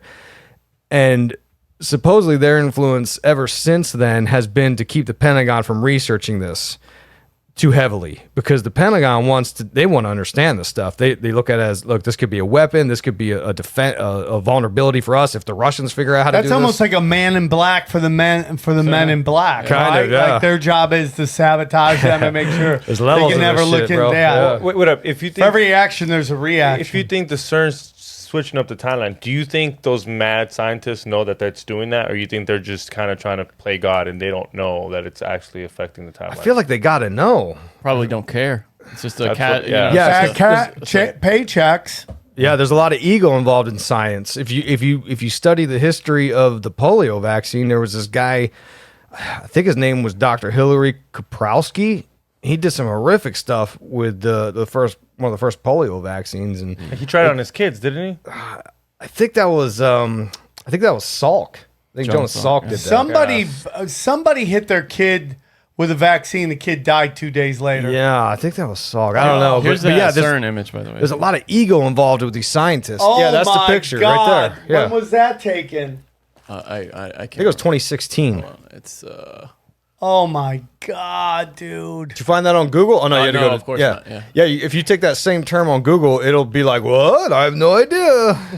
It's like, come on, bro. yeah. Anyway, a couple years ago. Also, here's this thing you were referencing That's about crazy. Baron St. Bears. This guy found a tape that With there what? it is. Baron Yeah, that's it right there. Yeah. So somewhere it exists. Yeah. Because I remember the EIN also back when this And Mandela. I bet you someone idea just said first- there was a typo. Yeah. Yeah. A 1 of 1. A 1 of 1. A 1 of 1. I bet you that's worth some money too, though. Yeah. Dude, it's crazy. So, what do you think of these Georgia I want to get into 2 things: Georgia Guidestones with you, and your thoughts on Stranger Things. What do you think about the Georgia Guidestones? Well, so I haven't seen Stranger Things. If you can believe that, I still gotta watch season 3. So I don't. know Well, what it happens did. in If you season watch 4. season 1, you know season 3. Oh, do you? What's it now in season 4? Yeah, I stopped after the It's first the same season. show every freaking season. Is it? And we're just like, I can't wait to Stranger Things. Like, dude, just watch season 1. You'll get what season 3 and 4 is. The guy. So I can comment on the Guidestones. The Yeah, let's do Guidestones. it. You know, I have mixed feelings on it, to be honest. Like, part of me, when I first got into conspiracy was kind of fun. Yeah. It was kind of like the weird things of the world, you know, like Yeah. what's the wacky stuff going on? Yeah, yeah. And it was, and I tried to go see the Guidestones once. I was out in Atlanta and I was like, ooh, should I drive up there just to look at it? And I ended up not doing it. like, and look, I'm not a supporter of the Guidestones. They seem to be into depopulation and a little bit of eugenics and Yeah, a whole lot of all the eugenics. Illuminati sort of thing. So I'm not like a fan of them, but I was like, I kind of think it's a dangerous precedent for people to start blowing it up if that's what happened. I mean, some truthers say, oh, it was a lightning bolt from God, which I don't know. I seen a video of a dude running up to it. Yeah, we see that. But the question to me is, Yeah, that's funny. did they knock them all down? Yeah, they did afterwards, right? Yeah, which is a little strange. They wouldn't just rebuild it, but Wait, did they? They knocked the rest? Oh, I didn't know that. Oh. Yeah, they took the whole Because thing everyone down. keeps showing me these pictures of them all knocked down, but I only saw one side getting Well, I knocked. saw photos of them with, just the one down. So they've gone and not. They must have. I bet somebody just was That's happy the to get car rid of that did it. Thank Oh, you, there we go. hero. Yeah, so the I think it's because the guy RC Christian, the alias of the guy who paid to put those things up, I would imagine he's maybe dead by now because he put those up in the 80s on behalf of some secret little group that he was a part of, the Illuminati. And RC Christian, a lot of people say that's a Rosicrucian thing. Christian Rosenkreutz was the alias of the guy who set up the Rosicrucian ordeal. So it could be this is the Rosicrucians, But like for me, my whole beef is like I don't care that some dude blew it up, but I don't know. Part of me kind of doesn't like that. Part of me is kind of like It's history. yeah, it's a bit of history, Well, I right? mean, Yeah. It's like I it's feel a the same mystery. way. Like it's Yeah. like trying to blow up the pyramids because you're like, oh, they were doing occult rituals there. And then them finishing it off by taking the rest of it, they should have just left it like that. Well, for me, man, it's just like here we are again with people upset that they're taking down all these statues and they're erasing history, and then they're celebrating this getting taken down. That's a good point. Regardless of what you think, it's a part of conspiracy history. Yeah. So now that's gone. So now nobody can talk about it again. What it represents to me is wrong, but at least you could go, dude, look at here's what they want to do. That's a good point. This is like counter disinfo, maybe. Like this is the Illuminati blowing it up so that it doesn't exist, so people don't talk about it. Maybe. Well, and it's just like, dude, it's like erasing history. Right. And they gotta don't learn. want you knowing your history. Yeah. They don't want you knowing any of that stuff, and I just think it's just ridiculous. And I mean, that to me is there's also symbolism in taking it down. In that, like, hey man, we're pushing back against all this new world order shit. But I think what you do is you just erase something that conspiracy theorists go, look at that. There's their plans. Says the population should be 500 million. And by the way, that number of 7 billion, the people tell me 7 billion people, I don't believe them on anything else. Why am I going to believe that number? I mean, drive through Utah, drive through anywhere, there's just miles and miles of nothing and nothing and nothing and nothing in Texas, nothing and nothing and nothing and nothing and nothing in Florida, nothing and nothing and nothing. Yes, they have us all in these big cities. So we all just go, oh my God, there's too many people. Right? I mean, I don't know, man. I'm just telling you. We get in a lot of, this is a dangerous show. And it's what we do. But I think taking down the Georgia Guidestones, though I understand the symbolism of blowing it up, I think it's a bad move because you're just erasing history. And it kind of radicalizes things too. It radicalizes conspiracy theorists a little bit more, which is already, we've already kind of been going down this path where they want to ban conspiracy thinking or make it unsavory. So it almost adds to that argument. They say there was no time capsule. Who said there was no time capsule? Yeah. I know there was Like one who there. said? Like who did someone? How far did you dug up? How far did you dig up? Yeah. How do we know that Yeah. there's no time capsule? You shut down everything and I don't know, man. I just think it represents some a history and a reference. Well, that's how you start by deleting it. You know how it's easy to delete an article? Yeah. This is how you start deleting fucking real life shit. You get rid of them. You get rid of that. You start saying, "Oh, that's fake. That never existed." Look at these conspiracy theorists. There was never a capsule. That's all bullshit. Yeah, yeah. I mean, dude, and we're seeing like we were just talking about, the erasing of all of this. Try to find the article where the police chief of New York City cops says what they saw on that laptop made them cry. I will say I saw that one, and that was not that read to me as a fake story. All right. When I read it, because it was I disagree. They didn't, but it was shit that you probably wouldn't notice. But they were like, they called him like the NY cops police chief. They got his title completely wrong. I mean, there were so many things. I disagree with There that, was but that's fine. There was bad grammar in it. It seemed like a fake story. But still find that fake story. It's nowhere. You can't find it anywhere on the internet. Johnny's going to try to find it. Yeah, of course. Yeah, and that's all tied into the laptop thing, which ties us into like the adrenochrome talk with the Skippy Podesta hanging out with Abramovich, and if you don't really know how to make sense of any of it, you wonder like, what are they just like messing around with kids? And Well, I and then think that's there's when they more throw to it. Pizzagate in there. Yeah, the Pizzagate thing. That's They when they never throw it in answered there, that. They still haven't answered what that was all about. And I think it has to do with this sex magic idea, this vampiric energy taken from the that's what one thing these rich, old, powerful people want is they want to live longer. They want to be youthful. It's a thing they can't buy. Yep. So I'm sure they're willing to give it a shot. I mean, you see Kardashians doing, what do you call it, the vampire facial with the blood thing, Well, I mean, didn't Epstein have that, Sorrel Ranch? Was that what it was called? Oh, yeah, Zorro Ranch. that was off DNA. Yeah, that was off for DNA to make stuff, sure he yeah. fucking lived longer, not him, but at least his genes. Yeah. DNA. Yeah, that's a good point. That's a good This point. weird egg dick. Which also, by the way, since we're talking about Kubrick, because Kubrick, I just talked about how in Eyes Wide Shut he had that element of there, but he in Lolita, which is a movie about grooming that little girl, right? In that movie, at the end, she talks about how she went to a ranch in New Mexico and was surrounded by a bunch of weirdos and artists and stuff, and she was bugged out and she left. Which, I mean, that was before Epstein's day, which would be kind of weird, but it's kind of a similar idea. Well, I mean, dude, you think Epstein's the first? That's a good point. There's been tons of Epstein. He's the first one that got caught. The question is why'd they pick Epstein? Yeah.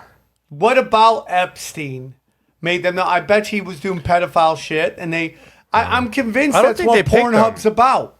Pornhub is about putting these videos up and then seeing who comments on what video, who favors what video, all that stuff, and based on if you're into stuff they think is shady, and they follow you. Oh, this guy wants to get into office. Oh, interesting. Let's promote him, and then let's set him up and knock it down. And now they control you. Huh. But you have that wheelchair guy, the Republican wheelchair dude. Oh, yeah. Who's like, dude, I went to these sex parties. They were doing coke and having sex. Like, that's how creepy it gets. They invite the wheelchair guy to show up, and everybody starts rubbing lizard dicks all over him, right? Like you say, the ladies love the guy in the wheelchair. Oh, dude, we did a show in Jacksonville. This stunningly good-looking guy in a wheelchair showed up. I go, he gets all the chicks who love the hug. You ever notice hot chicks love hugging handicapped guys? You think it's like a petty fuck? It's To do it to make him feel good, be like, yo, he probably never gets laid. I'm gonna do it for him. I don't know if girls do that, but they definitely there was. Well, they have talked about how women are attracted to men with handicaps because they overcome shit. Like it's a sign like they really? overcome something that shows how strong they are. So they get really attracted to a strong alpha in that sense. Yeah, maybe like they're more vulnerable, like, I don't know. I think it might be a petty can't fuck. run. There was some girl that told me, she's like, oh yeah, I ran into a couple micro penises, and you kind of just gotta fuck them because you assume that this guy doesn't get laid a lot, so you kind of just. And I'm like, dude, that What's her doesn't sound name? like a bad What's her idea. name, bro? What's her name? No, I'm just kidding. What do you want? You got a micro penis? No, Are I'm you just trying to saying. set I'm them just up? saying. There's I don't even there's know petty what's fucks. look up what size is a micro penis. There's I think it's like centimeters. Oh, it's small. It's like there's nothing there. It's It really is amazing. We haven't figured out a genuine way to grow a dick, like a bigger dick. Micropenis is diagnosed if the length is less than 2.5 standard deviation below the mean. In adult males, micropenis is defined as 3 2/3 inches or less. I would assume that's erect. It must be erect. Yeah, it has to be. Micropenis. But there are It better be. okay. Jesus. Look up micro vaginas. Like, are there adult women who have tiny vaginas? Yeah. No, there are some Yeah, women it that just have. hurts. And they just have to tight. meet up, dude. There should be a website called Tiny Vaginas, Tiny Penises. yeah. no, and they- that's the hangs second out. dating app on this one. It was conspiracy theorists meeting up, man. and now micro penises They just and only micro show you vaginas. matches. You guys are firing on all cylinders, man. They should just add that to Tinder where they only show you matches that you would fit, Yeah. like Legos into. Because, What like if- women forever have tried to make the dick thing a big thing, and that is their push to make men insecure. So 6 inches like me feels like weirded out, right? worked. But yeah, maybe a little bit. But then I have 2 kids, so I'm like, hey, my job here is done, right? But wait up, you would be okay on your fucking dating app to put your dick size? Nah, I don't care. I mean, I no, talk about it on you my put show. it as anonymous, and then they only show you the results that fit your. Oh, but is there any woman gonna say I have a wide set vagina? If it's anonymous, probably, yeah. I doubt and it. you don't think guys are gonna lie? Poor Isaac. He's like, don't I think just want guy- to talk about ritual magic. Yeah, dude, it's super crazy, man. It's super crazy.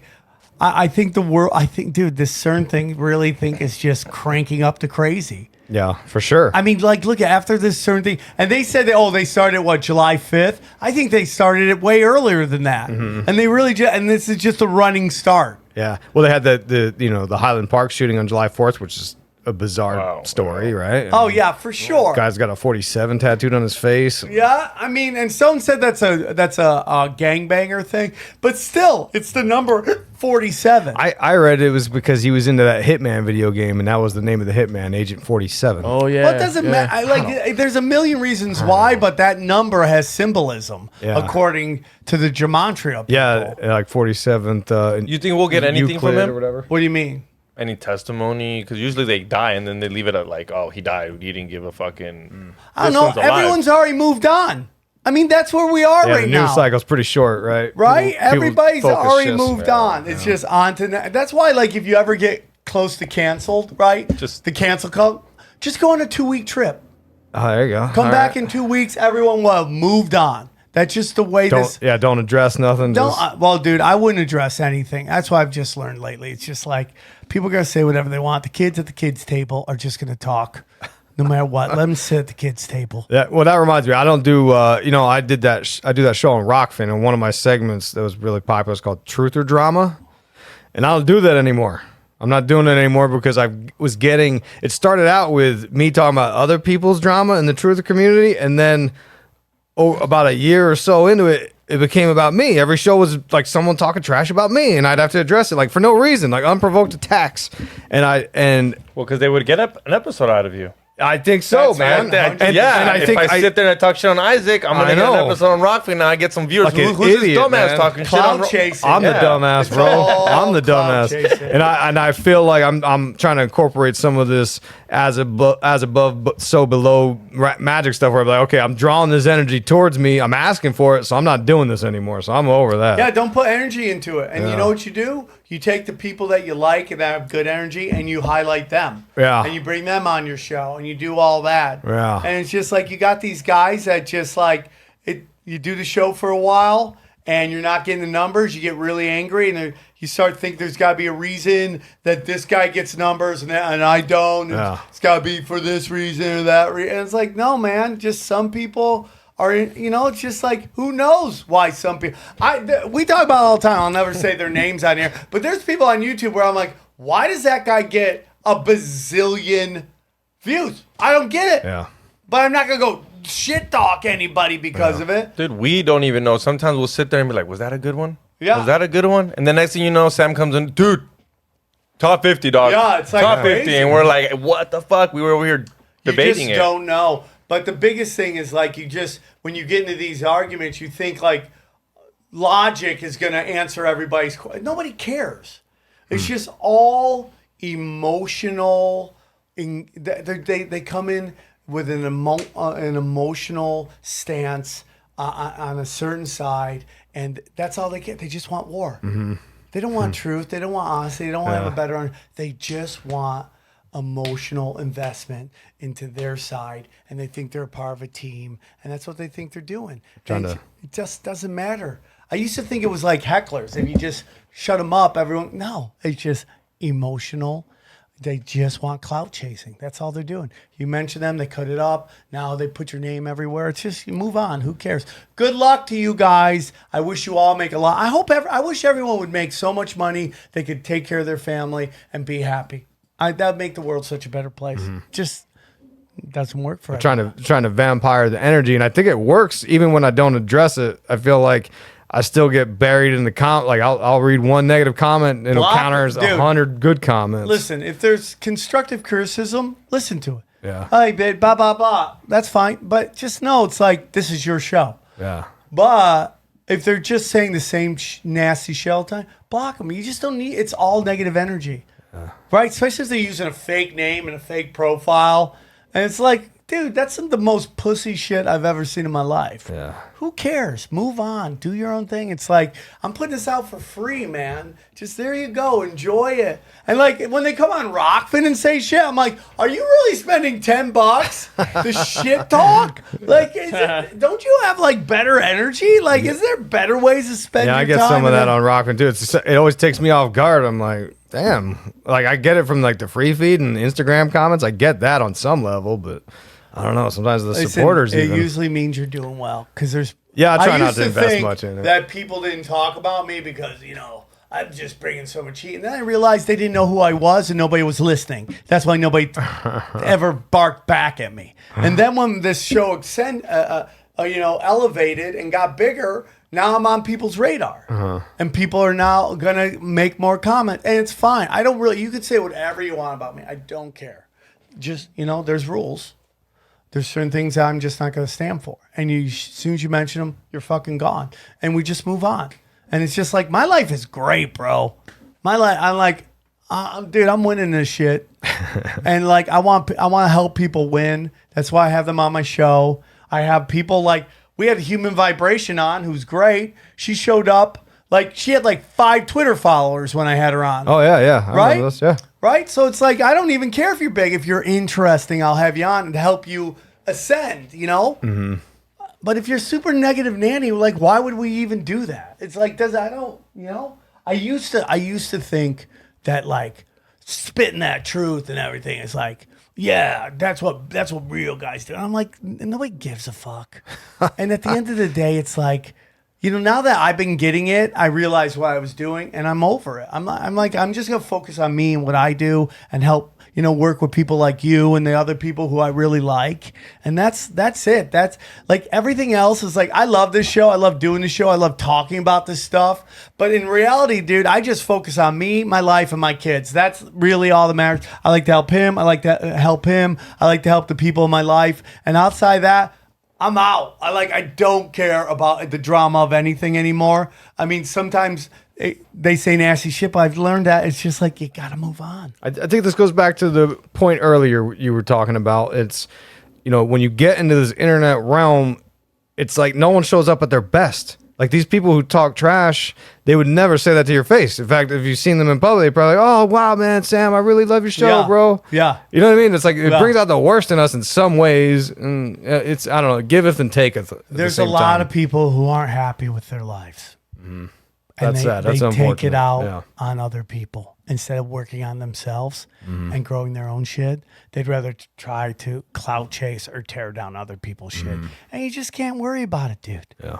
As long as you I go, hey man, have I done anything to blah, blah, blah, blah, blah. Right? Because I can be like insecure, I'm paranoid. Oh, I'm yeah, me paranoid too. with insecurity, which is the Me worst too. way to go through life. Oh, When yeah. you think everybody's thinking about you, then nobody's calling you. It's like a horrible way to get. But I'm not like that anymore. But it's just loose jacking at this point, dude. And it's just angered. I used to be like that when I was like, oh man, nothing's working in my life. And I just started working with other people, the Union, the Unwanted, working with all those great guys and building that community up, and working with these guys and all my friends on my shows. Like, that's what life's about, man. And then once I had kids, I realized like, it's just stupid to get in these internet wars. It means nothing anymore. Move on. I made mistakes. I looked into the abyss, and then the abyss looked into me, and that was my mistake. I eat it. That's it. That was on me. No more. I'm done. Moving on. Like, I have people that I like just take my show, they rip it apart. You can criticize my show to the end of days. I really don't care. It's like, I hope you do. Take my show and be like, this is where Sam's wrong. Blah, blah, blah. Do it. Have a good time. I don't care. You know what is so you when you posted the other day? Jomo, or you know how there's FOMO, you put Jomo, and I was like, that is so Sam now. Joy is missing out. Yeah, Joy is missing out. He doesn't give a fuck. Dude, you know how much I enjoy on the Saturday night doing nothing? Yeah. Oh, it's the best. Like, it's the greatest thing ever. Hey, I got a third app. This is an idea I've been talking about for a long time. It's an app where you meet a friend, a quote unquote friend, and you make a plan. You're like, hey, Friday night at 7:00, let's meet here. But you both already know going into it, one of you is just going to cancel. That idea. And you get that enjoyment of all week. You're like, oh, I'm going to do this love dinner. And then Friday evening, you're like, I don't really want to go out. Yes. Hey, sorry, I got to cancel. I love that. An app where you set up plans and you all know you're going to cancel. Yeah, so there's no hard feelings, you know? Yeah. So just so you can tell people you got shit planned for the weekend. So let me ask you something: is the winner whoever cancels first, or the winner whoever cancels last? No. You want to be the one who cancels last, because then you get no guilt, because there's a little guilt associated with being the one even who if you agree to cancel. That person pays for the takeout. There you go. So whoever cancels got to pay for the takeout. Oh, that's a great idea. Hey, whoever cancels got to pay for the takeout. If you're gonna flake on me, just pay for my takeout. You're cooking right now. You're cooking. It's like a game of chicken, just going down to right to the last minute. Like, we'll call it social chicken. I like that.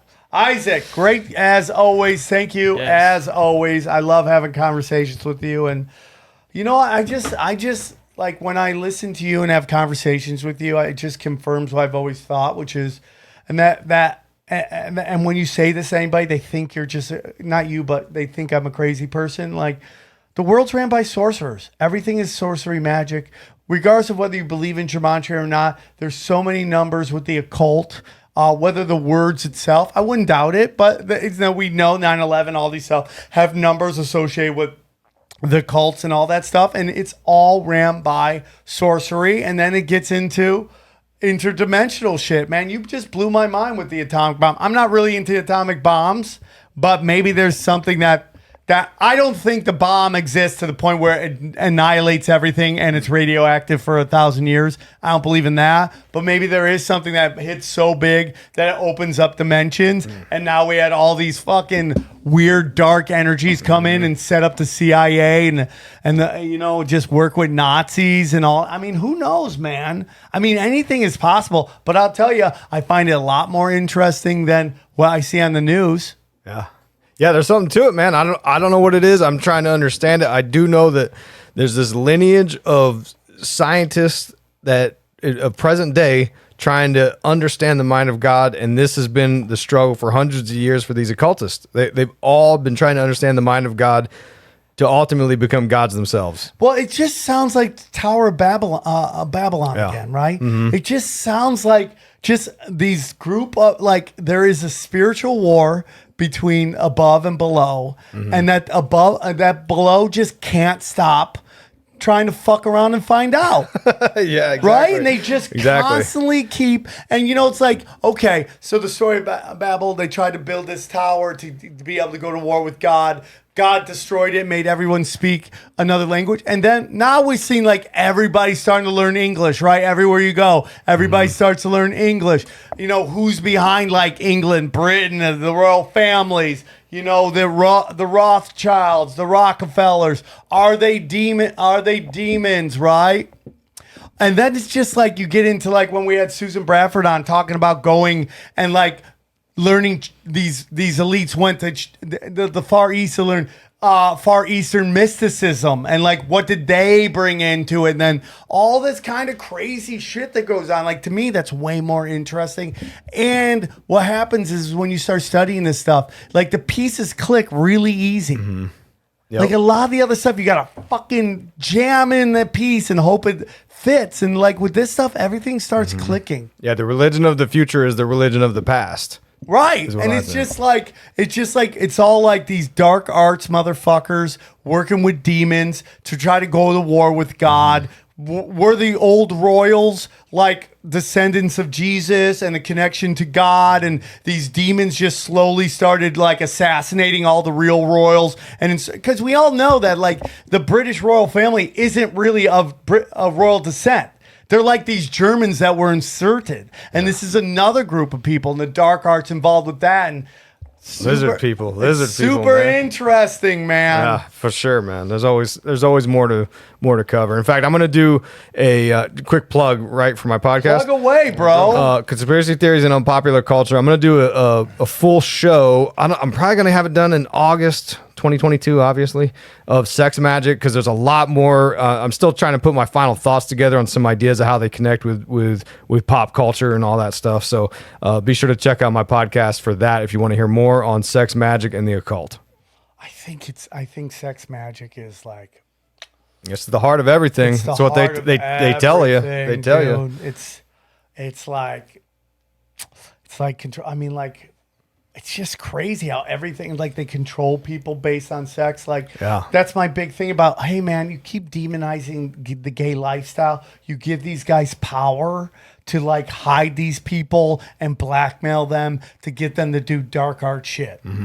Like, I'm not, it's just like, let people, as long as you're not hurting children, or other people, let them live their lives. As long as they're not pushing their lifestyle on you, let them live their fucking lives, okay?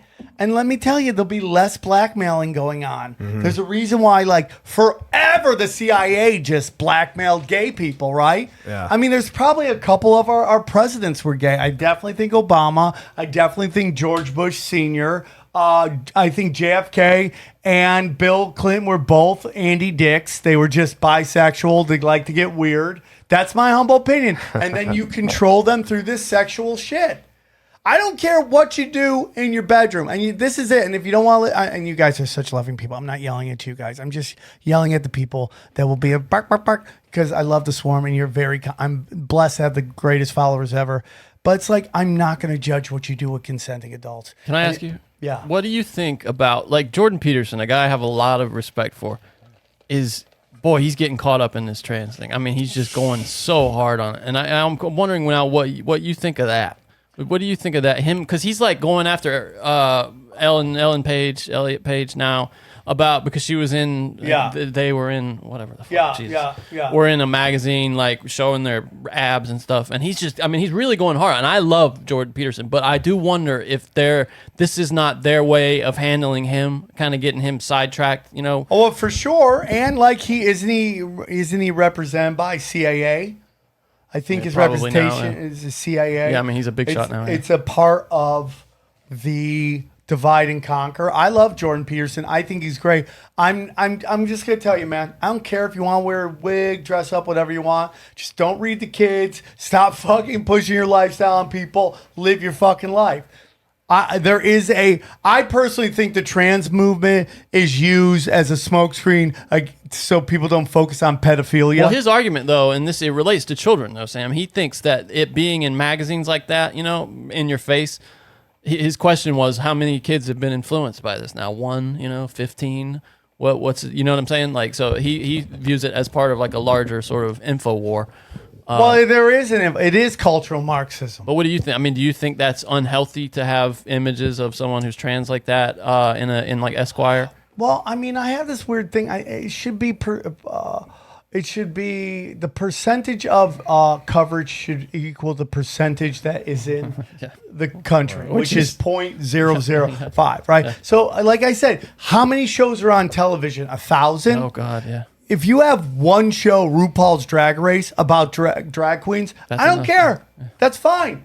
That's the percentage of the population. All right. And I have a lot of trans friends, and I've interviewed them on the premium, and they're like, most of them don't like this kid stuff. I can't listen. The kids at the gay pride parade I'm more mad at the straight parents who infringe on other people's days by bringing their freaking kids there. Leave your kids at home. Let these adults be adults. I mean, dude, when I didn't have kids, I wouldn't want kids showing up to my events, right?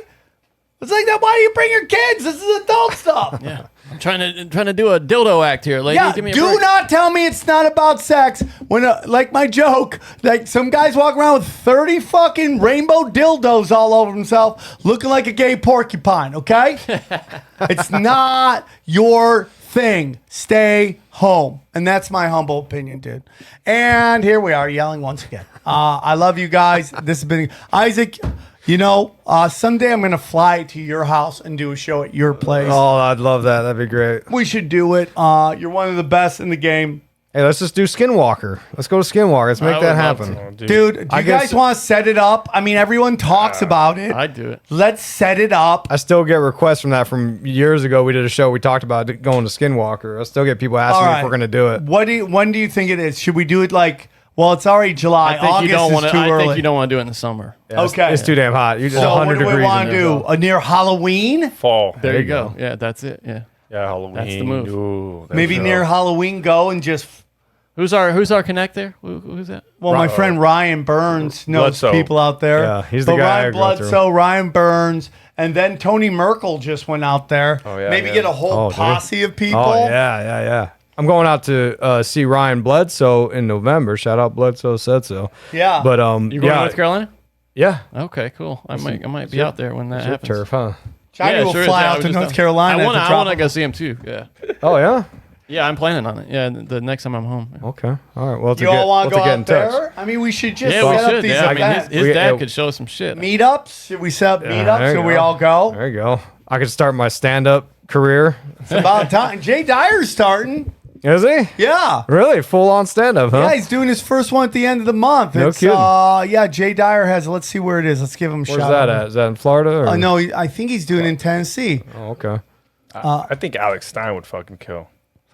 Alex Stein, we were trying to get him on the road, and then I think he doesn't want to do it anymore. Yeah, it's July 30th in Nashville. He doesn't say where it is, okay. though. Hey, dude, you gotta say where it is, Just Jay. in Nashville, just show up in Nashville. It just says Jay Dyer, July 30th, live in Nashville. Where? How much Where?